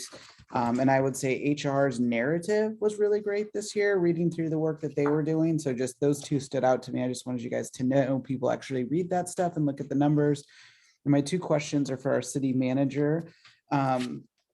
One, in the HR's budget, it talks about a budget increase of 1.0 project manager. That is a position to manage the DEI program. Yet in your budget, you have a 1.0 for diversity officer. What is the delineation between these two positions? Is one going to work for the other? One would definitely work for the other. You'd have the chief equity inclusion officer would be the top of the food chain, and then any type of managerial support would come under that. But there's also going to be probably a dotted line between the equity office and HR because there is some shared work. And so part of the next step is to figure out where that actual body of work officially lives. And so we need to still work that out as a part of the organizational scan. I do know that there is HR staff that can probably speak to the project or program manager position, because that one I don't have the background on. And Matthew may be on, or Patricia may be on. I think Matthew's in the attendees, so we might need to promote him. Okay. Or I see Patricia. Okay. Yes, regarding the DEI program manager, this last year, in fact, the last 2 years, we've not had a position that is committed to the internal work that we're doing. And so this position has been doing that and continues to do the internal work, while the cultural inclusion manager is doing a lot on the external front. And so this position has been very critical in helping us move the needle. And this position also is leading at an HR level, the anti-racism roadmap. We expect that when the chief equity officer is hired, that this position will most likely report to that position and continue the internal work and the external work as is required or as is appropriate. Okay, so it's housed in HR right now while we continue to do the org scan. Okay. My second question, city manager, in your budget, you have narrative on a PIO, which is really great. And then in the CSC's budget, they have a media and communications officer. And when I read the narrative, they seem very similar. Are these the same position? They're just coded like language difference, or are these actually two different positions? A PIO that reports to you and a media and communication officer that reports to the CSE director? No, there should be just one position, and that may be interchangeable, but there's not duplicate PIO communication. And the design under the org scan would be to have that position have a direct conduit to me. So that piece of it should not be an additional body. I'm not sure why that's labeled that way, but that will change. Okay, can we, I know it's hard on the spot, but can we confirm that these are actually not two different positions? Okay, thank you. That's all my questions. Thank you, Mayor. Councillor Hartmeyer-Craig, you're up. Thank you. Thank you, Jenny, for the great overview. I have two comments. One is, as I was reading it, some of the different department recaps speak about serving the citizens of Beaverton, and I would really like to encourage us to use the term residents of Beaverton, and I would love us to see that consistent throughout all of our city documents, because we don't only have citizens in this city, we have immigrants and refugees, and for us to be a truly welcoming and inclusive city, I'd love to see us use the term resident. My other comment is actually around some of the, we call them key performance indicators in my role, and I don't remember how, like, the way we describe them here, but all of the little metrics around, you know, what we did this past year, what we are proposing to do this coming year, performance measures. In a couple different groups, I think I saw in the city attorneys and in the police especially, some of those measures are punitive in nature. And it's saying, like, we're gonna have this many more people that we prosecute and this many more, you know, people that we write tickets and things like that. And I would really love for us to not have performance metrics that are tied to something that's punitive. I would love to see us as a city be doing things to reduce, like, incidences of these things. You know, what can we be doing to prevent folks from driving under the influence? What can we do to prevent someone from needing to be prosecuted in the first place? So that was just something that kind of stood out to me, is that I felt like there was a lot of almost like negative measures, right? Like the connotation is negative because it's a punitive measure that we're indicating. So those are just a couple of my observations when going through the budget document. Thank you. Thank you, Councillor. Councillor Hassan, you're up. Thank you. Hello. Just getting some sort of a bug today. Thank you all for all this work. This is an incredible budget. I really appreciate all the work that's on here. Just a couple comments and then potentially a question. My first comment is just really excited to see this equity and inclusion officer. I think it's something we've really needed, and I'm just super excited to see it. I wanted to see if there was an appetite, and we don't have to talk about it to now, but just, you know, I was looking at the events expense, like I was just looking at some of our events expenses, community services expenses, and in my head I said we could get an equity officer and they don't have a budget. And so could we, is it worth thinking about giving them a budget and saying, here are the events that we usually do, here are the services that we usually offer, you know, take a year, you know, are there other things that you want to do? So just putting it out there for this group to kind of think about, like, is it worth, and I don't know if that needs to be a formal amendment or if that's just, you know, giving the feedback, but I think, you know, step one is getting this officer, but step two is ensuring that they have a budget and or money to play with. And so that's kind of my initial comment on that. I did want to ask, just out of curiosity, I noticed some line items around purchasing police car vehicles. And when I first started with council, a lot of those would come to us, and I think they were related to, like, maybe accidents, like we'd get like a consent agenda item to purchase the vehicle. Is there just like a formula or sense of, like, how many cars we, like, to how many people, just like thinking about, like, balancing how many cars we should have for the population that we have? Does that question make sense? Are you talking about in terms of the workforce population? I'm talking about, like, so there's some line items around, like, vehicle purchases, and I know that we had several vehicle purchases when I first started, and so I just, in my head, I was like, we've purchased quite a few. So, like, is there like a ratio for, like, how many we typically have based on population? Are we over indexing on too many or too little? Does that make sense? Yeah, but usually the rotation on vehicles has to do with more of mileage, wear and tear, what the job requires, and that actually drives whether they need a vehicle or not. And then of course your police department, if you're a patrol officer, depending if you're on motors or you're driving a vehicle, that's going to just come with kind of the toolkit package with staff. So, and we're already actually probably under, because we're trying to slow the number of purchases that we are making because of the budget. And so that's one of the strategies actually that we're doing in Public Works, is maintaining kind of our rotation and not bringing the cars out and trying to keep the longevity on them. So I would say we may be under-resourced in certain parts of the city versus others, but I'd be more than happy to have either the chief that popped up or Chadlin comment on whether we're over or under in terms of how we manage our fleet. Thank you, Jenny. I'm actually, Chad, I'm going to let you answer this one. Okay, so thank you. I think I was just going to try and offer some clarity too. So there's kind of two reasons we purchase vehicles. So when you see the one-off type of things, that's very often, as you said, an accident or something that has caused us to lose a vehicle in service. And so we're doing some one-off purchases. Annually, we have a series of vehicles that we purchase in a replacement cycle that's based on metrics, whether it's related to age of the vehicle or it's related to mileage or usage, and that may change on a per vehicle basis. So the police department has much higher use.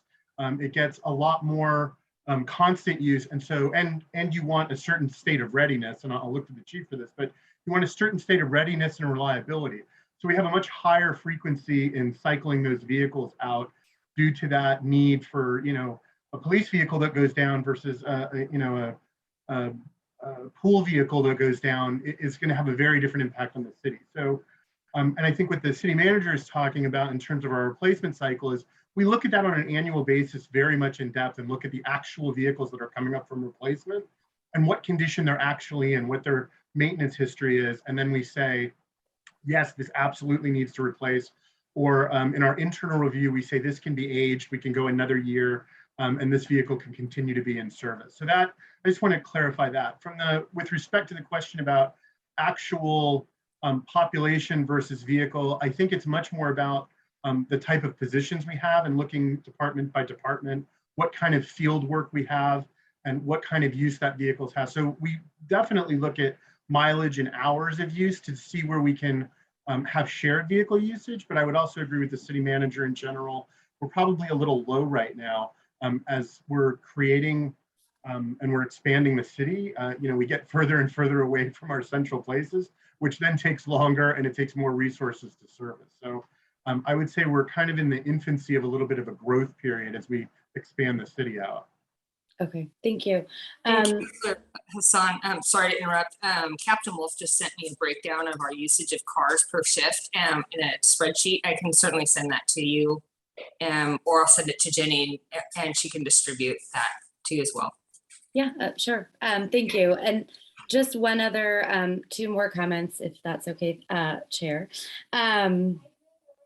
I wanted to echo what Councillor Hartmeyer-Prick said about just thinking about things in a less punitive manner. I'm so excited. I was looking at the Be Sober stuff, and I'm not going to ask because I know there's other people, but just thinking about these kinds of programs, like I know the grant funding it looked like was leaving in 2022. So I hope that we're thinking about what that looks like in the future. And then the last piece that I'll say is the training hours for the police. I know that we are seeing mental health, what I was reading was that that we are overloaded with mental health calls, and that the training, that there is training and it's ongoing for our police. And so just kind of trying to meet those in some way. I don't know that that's going to happen, but it's just a general comment that I saw that I wanted to make sure I called out. We're seeing an increase in accidents. We're seeing an increase in crime. A lot of those things are related to mental health. And if we can start figuring out how to support those communities and those groups in ways that are, to Councillor Hartmeyer-Prigg's point, less punitive and more supportive, I know that I would really appreciate it. Thank you. Thank you, Councillor. Member St. Mary, you're up. Two quick comments, probably for next year's budget. First of all, it was a great budget. I really liked reading it. It was fun to read. So kudos.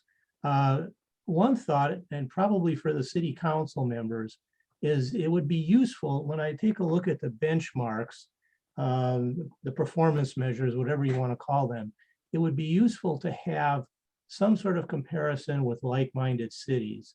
So if you would have a consortia of, say, 5 other cities that would have the same population or the same makeup, same demographics, then you could do a benchmark to say, okay, the police budget cost per capita is X. Is that good or bad? I'm not sure compared to other cities. And you probably have those connections. The second comment is on water, which is probably our biggest resource and biggest problem for the future.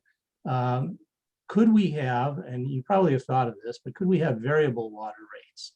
So you'd have a base rate for a family that doesn't have their home garden, but if somebody wanted to have a home garden, they would just pay more money for that water. In Phoenix, for example, they do that. So again, probably something for the city council to discuss.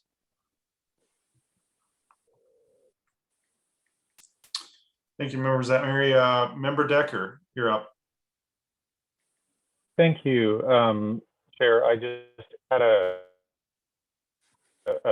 follow-up question based on Councillor Hassan's question regarding vehicles.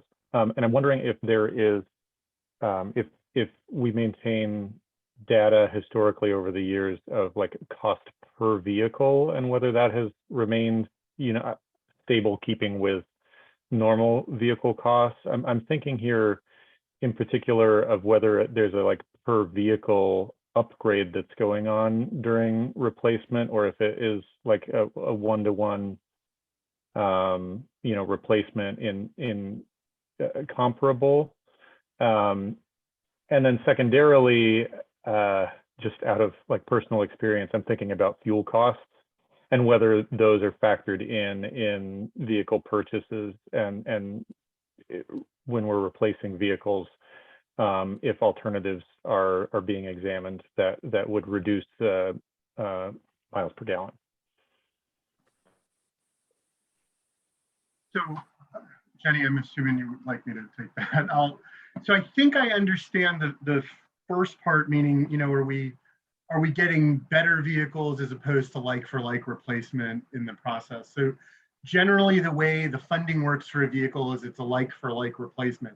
If the replacement vehicle has a need that may have changed, or if we're adding a net new vehicle, that kind of goes through its own review from a budget process. Do we need a new vehicle, or do we need an enhancement to an existing vehicle? Or in some cases, we actually reduce the use based on the change of use. But in general, we budget for and we do replacement cycles in a like-for-like function. In some cases, just the general evolution of vehicles causes them to be upgraded. You get new safety features or things that become standard. So backup cameras start to become standard, things like that may be specific issues that are within our risk management tolerances. But generally, we're not replacing, say a sedan with a heavy duty vehicle in, that's not a like-for-like. So did that answer that part of the question?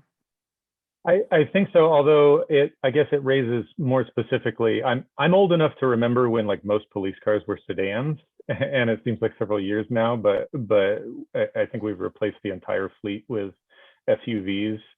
And is that just a like for like because that's the state of the art in policing now, or is that when a sedan is replaced with an SUV, is that an upgrade that has to be separately approved?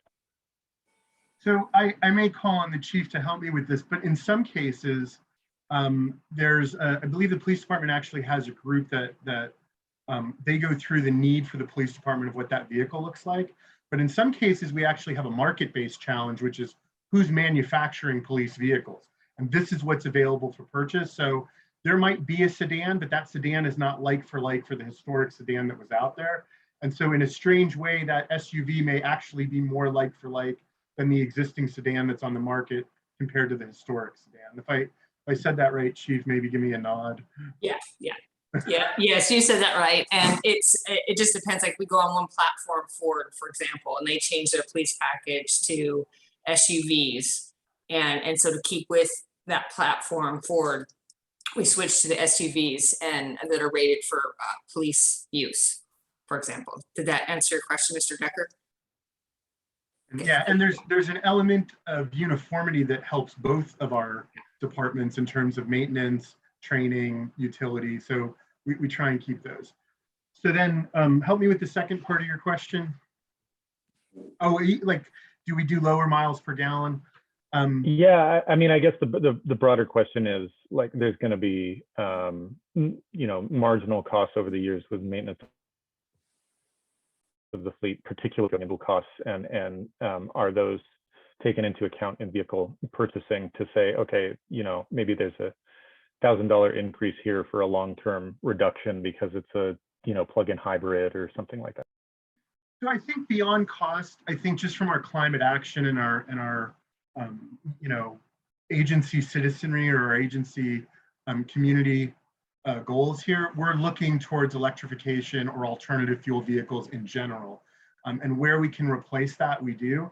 We tend to have more challenges on the higher end. The heavier duty vehicles tend to be more challenging, and specific duty vehicles like the police department. In some cases, they're all alternative, but they don't necessarily match what we're trying to accomplish. But we're having a big push to move to electrification and alternative fuel vehicles. Thank you. Thank you. Is there any more? Let me see. No. Okay, I'm going to take a second to just add a comment. Like, am I allowed as chair to do this? I can't remember. I think I am. Yeah. Okay. Well, indulge me. I agree with Councilor Hartman-Prigg and Hassan, but as far as the budget it goes, I wonder if there's an opportunity for us to not just look at the performance indicators, but actually connect the outcomes to the budget, right? Like at the end of the day, when I talk to neighbors, I think in some cases people are even willing to pay more for the right outcome, right? And that to me is a question of like monitoring the correct KPI or the PE or whatever it's called, right? Like figuring out the right thing we're looking for is really, you know, with like police, right? We're looking for safer communities. That can be preventative, right? I want to pay for the outcome where our community is safer, and attach that to like preventative stuff and all of those. And I'm not quite sure how to word that, but I think that's how I would look at that too. So I'm in complete agreement. I just think if we could tie the budget directly to those outcomes, like get successful outcomes, community focused, preventative outcomes, and then tie the budget to that in a meaningful way, I think that'd really help people like me when I'm out talking to neighbors, like sharing with them what they're paying for, right? You're not paying for, you know, this punitive measure or that. You're actually paying for a safer city, and we're measuring it in this way. And I think that would be a really meaningful way for those of us in the community to socialize this budget to our neighbors. And I would just add that. Councilor Hassan, you're up. Thank you. I was waiting for you to say more. I need a minute. Just give me a minute. Yes to what you're saying. Can we come back? Can I phone a friend? I blanked. I thought you were still going, so I need a minute to think through. Maybe somebody else go next. One suggestion too, when you're doing performance-based outcomes and metrics. Well, first of all, this all needs to be blown up. So we need to do kind of like a reset on where we want to go. So I think there's an opportunity here. The other is that the council had adopted 8 strategic goals, and looking at those goals through this performance lens, and then drawing some of your outcomes based on those goals, I think is a really great opportunity and a springboard for kind of what Chair Duggar is getting at. So I think I appreciate all that feedback, and this is going to be a really good opportunity for us to look and say, what is it we do need to track, and why do we care, and what does this mean to our constituents in our community, and why should they care? Because a lot of times this stuff doesn't make sense because it makes sense to us, and it needs to make sense to the community. So completely agree. Okay, remember, thank you. Just to add a little bit to what you were sharing, Chair, and I know this isn't going to happen right away. We're kind of in a process of this new form of government. And I feel like every so often I like to bring that up again and remind us that we're still in this new form of government, even though it's been a year. Thinking about how we engage in community conversations around budgeting. And so I've seen Washington County do some really good work around engaging with constituents.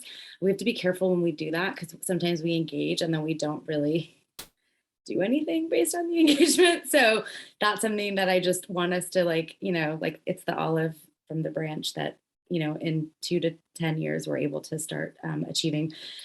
I know the second budget binder is technically a part of the second night. I do just, but it was in the presentation. I do just want to call out, as a member that sits on Bureau, you know, the downtown equity strategy is something that we've been doing to really to help us better identify ways that we engage in our community, specifically historically excluded communities.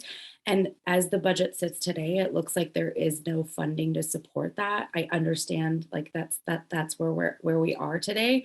I would just ask us to, you know, are there ways and or things that we can think of? Because it goes back to what we do, which is we engage with the community and then they give us some feedback and then we kind of disappear. So, you know, I just love to think about in the future what it might look like to be creative and or do stuff. Again, this is a second binder conversation. So for context, I've been jumping back and forth, but there wasn't money put behind that. And I understand why, but it's one of those things that, like, we've got to engage with community and close and keep engaging with community. And then when we do engage with community, maybe offer really clear transparency around this is what we're realistically going to do and this is what we're not.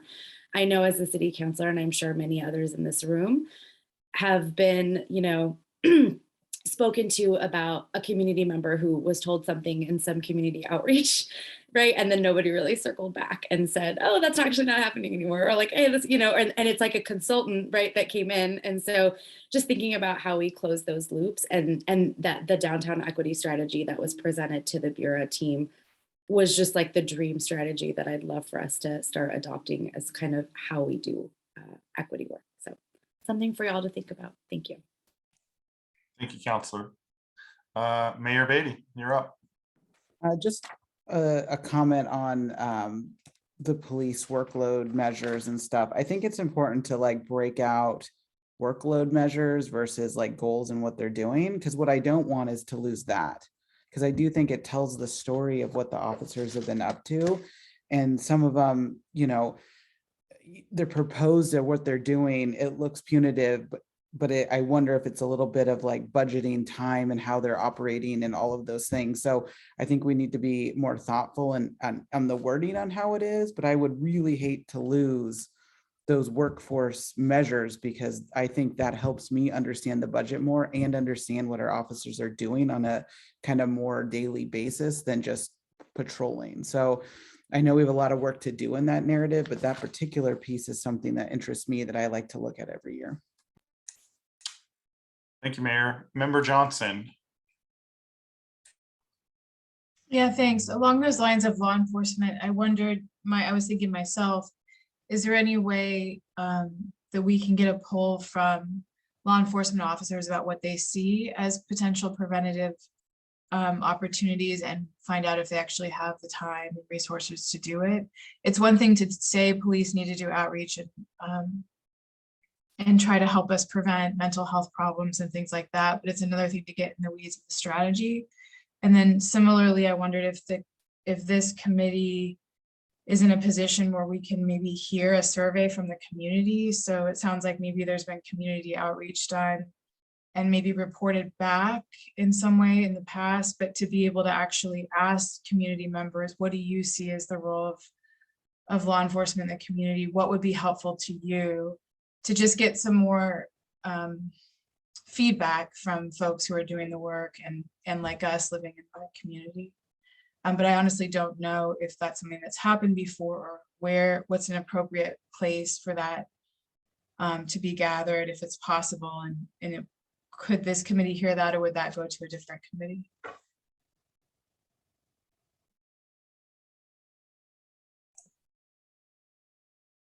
We do have data that we're collecting. I can't tell you whether it's exactly on law enforcement, but it's part of our, visioning update process. But we certainly can look at some of the data points that we have. One conversation that will happen over probably the next year is looking at more of the use of evolving some of our committees into gathering data that's more statistically valid, so that we can really take a pulse check on where folks are at based on that type of hard data, and then using that to help inform council goals around safety and whatnot. And so that's one step actually that the mayor and I have been talking offline about. How do we start infusing more statistically valid data around decision making? So I think that's a really good point, but I'm happy to bring back to this group what we have available. But my census is that it's may not be statistically valid. It might just be more anecdotal. Thank you. Councillor Sansucci. Yeah, just a comment that sort of touches off from the discussion about police and police statistics, but gets a little bit broader for our city manager's benefit. I think there's a really good point there that using the budget narratives as a way for us to understand what's going on in the departments is probably not the ideal solution. Probably what we need to do as a city council and as a city administration is figure out what are the reporting needs that we need between the departments and the council and the public in order to let people know what is going on in public works, what is going on in policing, what is going on in the library, so that when time comes to talk about the budget, there's a broader sense, broader public awareness of what this department or that department is doing. And that's where you can address things like, we have dealt with 47 DUIs this year. And, and then when you get into the budgeting, you just talk about what are the resources needed to continue to operate at the levels that those are going on. And, frankly, for reasons of strong mayor form of government, we didn't get all that much information from the police department in the past. And so mostly what we got was in the budget narratives. I think that's going to improve with the work that the city manager is doing with the police now, and with the review of police policies and procedures that's going to be taking place. And I think that's a really positive development for the future. But I think as the broad citywide organizational scan goes on in the administration, I think that the council can have some useful discussions about what would be useful information for us to hear about from the departments, from each department individually and generally. And then how much of that can be useful in preparing committee members, including the budget committee, for doing their work with us. So I think I really want us to all think about what would be really great way to up level our reporting, to focus on the most important information, but to do it in a consistent and maybe more regular fashion than we've done before. And then that takes a lot of pressure off these once a year kinds of meetings. Thanks. Thank you, Councillor. Councillor Hassan. Yeah, Councillor Sansucci and Board Member Johnson, like, you're totally speaking my language, right? Like, how do we look at data to make better decisions? I know one thing I'd love to see, like, in the future is like really looking at our 911 call data and understanding like who's calling, what's the need, what is that need, how are we meeting that need. We're really lucky. We do have I think it's in the FDE for a mental health response team that works with police.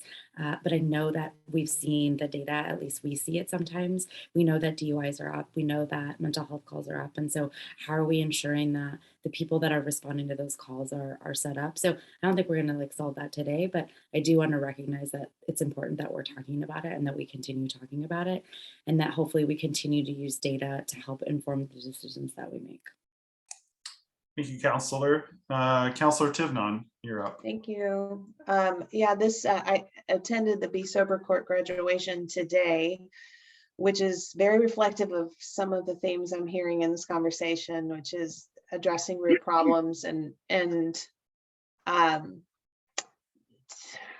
matching like tit for tat with the need that the person has with what we have to offer them, so that they don't continue in the patterns that they're currently in. And Be Sober is the folks that have gotten, I think it's more than one DUI, it might just be one, that have to go through this extremely extensive, like 2-year-long program, a lot of accountability, a lot of check-ins, AA, support services, journaling, visiting with counselors, and the results are pretty astounding. The recidivism rates are super low, but it's very expensive and very, very time consuming for the staff that are involved in it. And it requires a lot of funding, including funding that doesn't come from Beaverton. There was Senator Ron Wyden and Congresswoman Bonamici had both written letters to show their support for the program, because but the reason why I bring that up is that while that is getting closer to the goal of how do we get people to stop and help them, is it's really expensive to do that. And this gets to the next part of this, which is just a broad general comment that it sounds like we're in for it in the next couple of years after this budget. We're going to have to make some really tough decisions. And one of the things that I really appreciated about the council retreat that we had was our city manager in the room holding up the budget and saying, if you want something new, something has to go. These realities to help really inform and guide our conversation so that we're being realistic in what we can achieve in any fiscal year. And if we want to make big moves, how do we tap in with the skills that our mayor has demonstrated, going out and finding money, or getting really creative that way. But it was just something as I'm hearing these conversations about getting innovative and stretching, it's harder to do that, when austerity kicks in. But to Councillor Sansuzi's point, having more frequent check-ins on how things are going, I think helps us be able to do that instead of big broad strokes. So just a generalist comment based on what I've heard. Thank you, Councillor. Member Huang. Thank you, Chair. Hi, everybody. Member Hui here. Thanks for allowing me to briefly share. I appreciate everyone's points so far. I just want to briefly add on the topic of safety. As an Asian American, considering how Asians make up 15% of the city's population, I'm compelled to continue to support my voice for anti-Asian hate crime that's still relevant within our city and within our neighboring cities. And I would love to see how we can show the Asian community what we're doing to support anti-Asian hate crime endeavors and couple that with some of the efforts we're putting into our policing system. So that's all. Thanks. Thank you. Anyone from the city want to address that?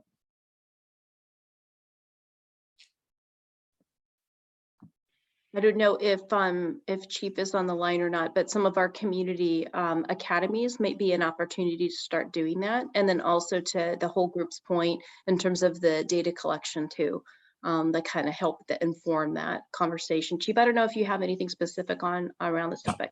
I don't have anything specific, but you hit the nail right on the head, Jenny. The Education and Community Academy and any bias or hate crime, we take very seriously. And in fact, it's the law that we investigate to the fullest extent. Yeah. Can I add something? The chief and I both went to the Korean Society of Oregon just about 2 months ago to address some of this specifically within the Korean community. And I know that the chief has met with their council multiple times past then. So I think that you have an audience of a chief that's willing to do that work. And I know our incoming chief would be as well. So I think passing along good opportunities where that could happen. I know I received lots of comments about chief's visit to KSO. Thank you, Mayor. And Member Huang did a better job of describing kind of the outcomes. I think that was a little bit what I was describing on outcomes, right? Instead of the punitive measures that Councillor Hartmeyer-Prigg mentioned earlier, I think this is an opportunity for us to look at the situation out in the community. And we've seen a significant rise in anti-Asian violence and hate crimes. Like, I would love to see things like that be, reduction of bias crimes be one of our performance metrics, right? Like that is an outcome as a community member. I think it would be easy for us to talk to our neighbors about, and this is what you're buying with your budget, right? Your police budget and your engagement and community budget. And that's a better way of describing what I was mentioned earlier, but I think that's really important to think about as we move forward, strategically at least. Cool. We are up to the next portion. Is that you, Susan, or? I believe we're on to the library fund. Library fund. Yes, okay. So library fund is on page 667 of your budget binder. And I'm going to share my screen once more.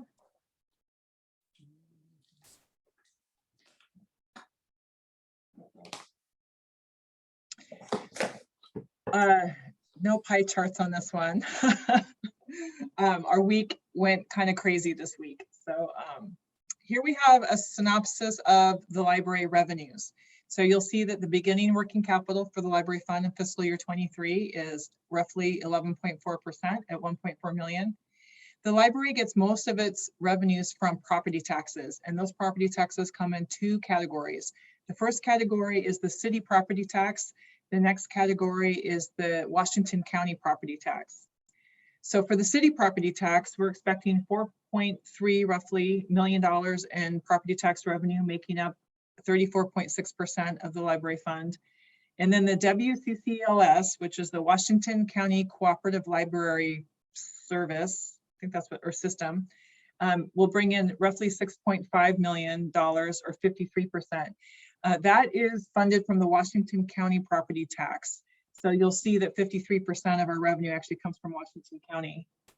We have a little bit of state grants, a little bit of lost library book revenues, and then it rounds out with miscellaneous revenues of about 86,000 for a total of 12.3 million in revenues coming into the library fund. So the detail of this information in your budget book is starts on page 700. And we talked a little bit earlier about the property tax rate itself. So you'll note in the narrative for the library fund, the property tax rate that we're attributing to the library is in the narrative at about 38 cents, just shy of 39 cents per thousand of assessed valuation. So that is all part of our $4.2260 per 1,000 of assessed valuation property tax rate. Moving on to expenditures, and Chair, if you can help me again if there's any questions or raise hands. We have Glenn, the librarian head. I don't know if that's a question or just. It's a comment, Chair. Thank you. I just wanted to clarify something that Susan mentioned regarding revenue from the county. So about 60% of the revenue that we receive from the county comes from their general or operating fund. About 40% comes from a local levy option. That's a 5-year renewal that's the voters of Washington County vote on every 5 years. So just a point of clarification regarding the breakdown of the revenue that we receive from the county. Thank you. Thanks, Glenn. Thanks, Glenn. On the expenditure side for the library, this is a summary that shows the different programs within the library fund and then how it's divided across the major object classifications. And so you can see here personnel is roughly 7.6 million, materials and services just shy of 2 million, transfers 2 million, and then you'll see reserves of roughly 700,000 for a total of $12.3 million. And I might need to phone a friend here, Patrick. The reserves of 692,000 represents 5.9%. But what my question to Patrick would be is this: I'm not sure the 94,000 would count towards a policy goal for our contingency for the library. Susan, you're correct. That probably should not be counted as the policy goal because that's donations coming into the library fund from the library trust, and the library trust allocates those through the budget process and periodically through the budget year. Okay. So if we were to back that out, then the reserve percent would be 5.1%. And that's really all I had to present on the library fund, and unless there's other specific questions. I don't see anyone, but I have a question. Can you detail a little bit more? And the genesis of this question was a conversation with a community member I had on the Washington County Cooperative Library system or the funding specifically. She let me know, and she was somehow previously affiliated with that funding is not based on like Beaverton's population. It's actually based on our budget allocations to the library, like a matching kind of thing. Can you explain a little bit? Because if that's the case, wouldn't it behoove us to actually get more money by allocating more? Or am I misunderstanding that? Or help me, if you could clarify that, that would be super helpful. Thank you. I'd be happy to take a stab at that, Chair, with some help from Patrick. So the allocation formula that the WCCLS uses for its 13 member libraries across the county looks at things like circulation and a number of different metrics to determine how funds are allocated to each member library. That said, that formula for the allocation is locked in through the current levy cycle, which is through, I believe it's fiscal year 25, 26. Beginning next year, fiscal year 23, WCCLS is going to undertake a process to look at the funding allocation for all member libraries using an equity lens. And based on the results of that, that audit, if you will, they will recommend changes to the county Board of Commissioners that would begin with fiscal year, I believe it's 26, 27. Does that help? It does. So just so I'm clear, you're saying there's nothing we could reallocate internally to get like higher matching from the county?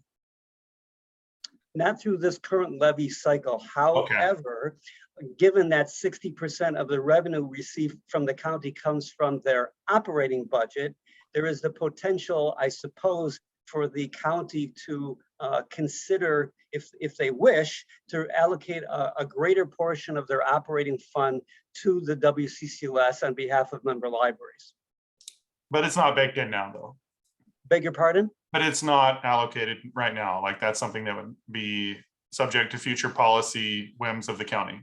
Correct. Okay, thank you. No, that was helpful. I just wanted to make sure I understood how that WCCLS was allocated and if we had opportunities to get more out of it.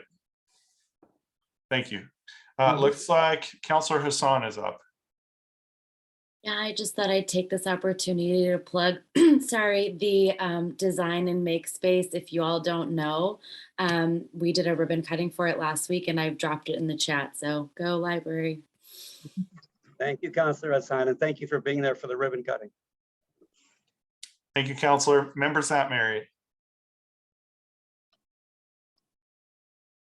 Sorry, Glenn and I have talked about this ad nauseum, and this is really for next year's budget, but in terms of revenue sources, and this may be true for other units as well, but surely it's true for the library. If you could front end on a 1 or 2 year basis, somebody like a fundraiser for the library, and then have them be self-sustaining long term, they would, I think, generate much more than they would cost.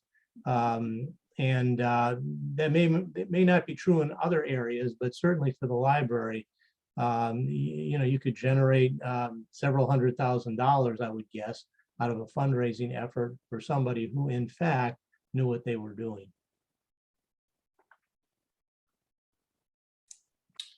Thank you, Member Councilor Hartmeyer-Prigg. Thank you. I've also talked a little bit with Glenn about fundraisers because I want our library to have every dollar we can possibly give them.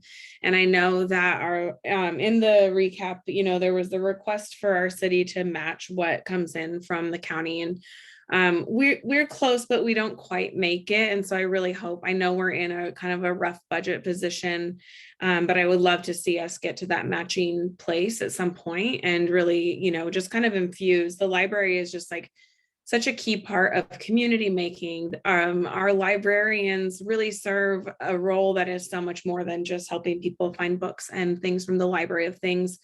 If you've been to the library in the last few years, you'll know it's a place that everyone gathers, including our houseless residents. And so I just want to recognize how much our amazing library staff is taking on. And I know there's a partnership there with like our bike patrol team as well from the police department. But I just think that every dollar we spend on the library, like just pays back in dividends and what it does for our community. So I know that we didn't quite get there this year at matching the county contribution to this budget, but I would love to see us get there in the future. Thank you, Counselor. Any more questions? I don't see any more questions, Susan. Great. The next items on the agenda are a handful of other miscellaneous programs and funds. And we don't have any slides prepared for those, but we can walk through in your binder and see if there are any questions. So the first one is the non-departmental program, which begins on page 736. And this department is just a catch-all for various things that the city pays for that don't necessarily belong to any particular department. Our central plant is housed here. Our e-suites on the third floor is housed here. So it's just kind of a catch-all for a lot of different types of things. And I didn't know if there was any questions or anything anyone would like to discuss, or Patrick.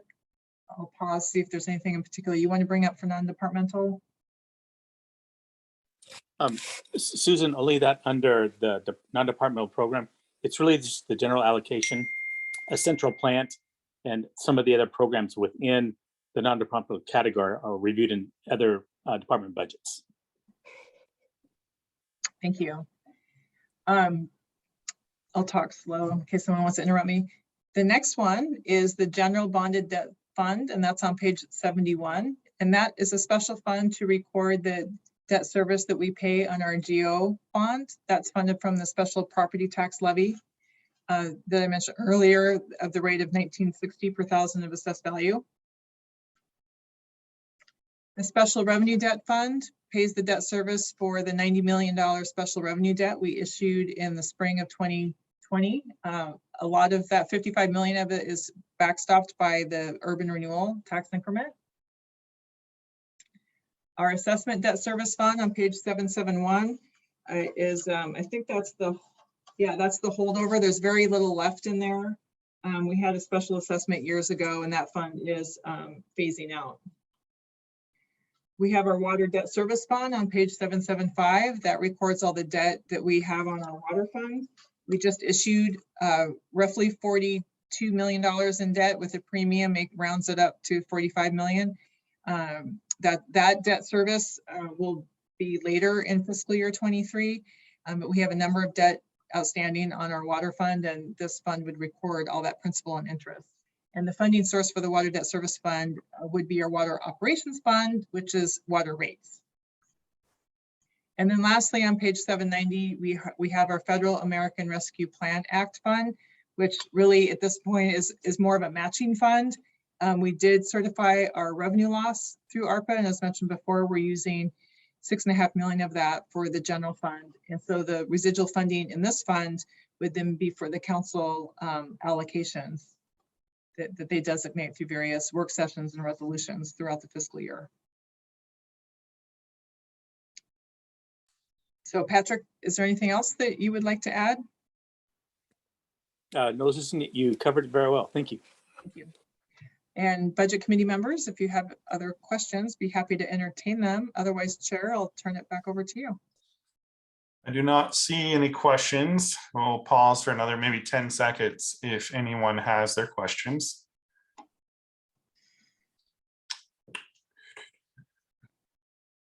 I don't see any more. So is Hello? this, yep, did I hear someone? Yes, Mahesh here. So I just wanted to understand, there are transfers in the library funding. So where are these transfers coming from? Transfers in the library funding.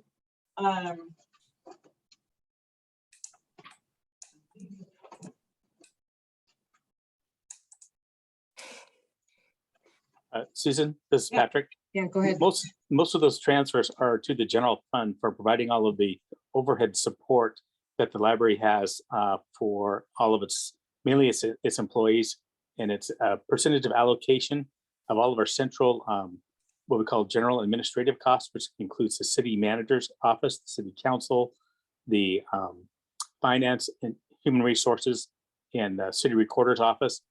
Is put in a group of accounts to be allocated, and we allocate the overhead based upon the personnel salaries within each of the operating funds. Thank you, Mr. O'Clair. Any more questions from the Budget Committee? Seeing none. Question for you, Susan. Is this just a clean adjournment for the night? And then how do we do this? Remind me. Yes, for the Budget Committee, it is an adjournment, but I would ask for the City Council to stay on this link. So the Budget Committee then recesses until May 26th, when it will then reconvene. Mr. Chair, I will move that the Budget Committee recess until May 26th, at which point we will reconvene. Thank you, Councilor Sancisi. Do we have a second? Second. Any discussion?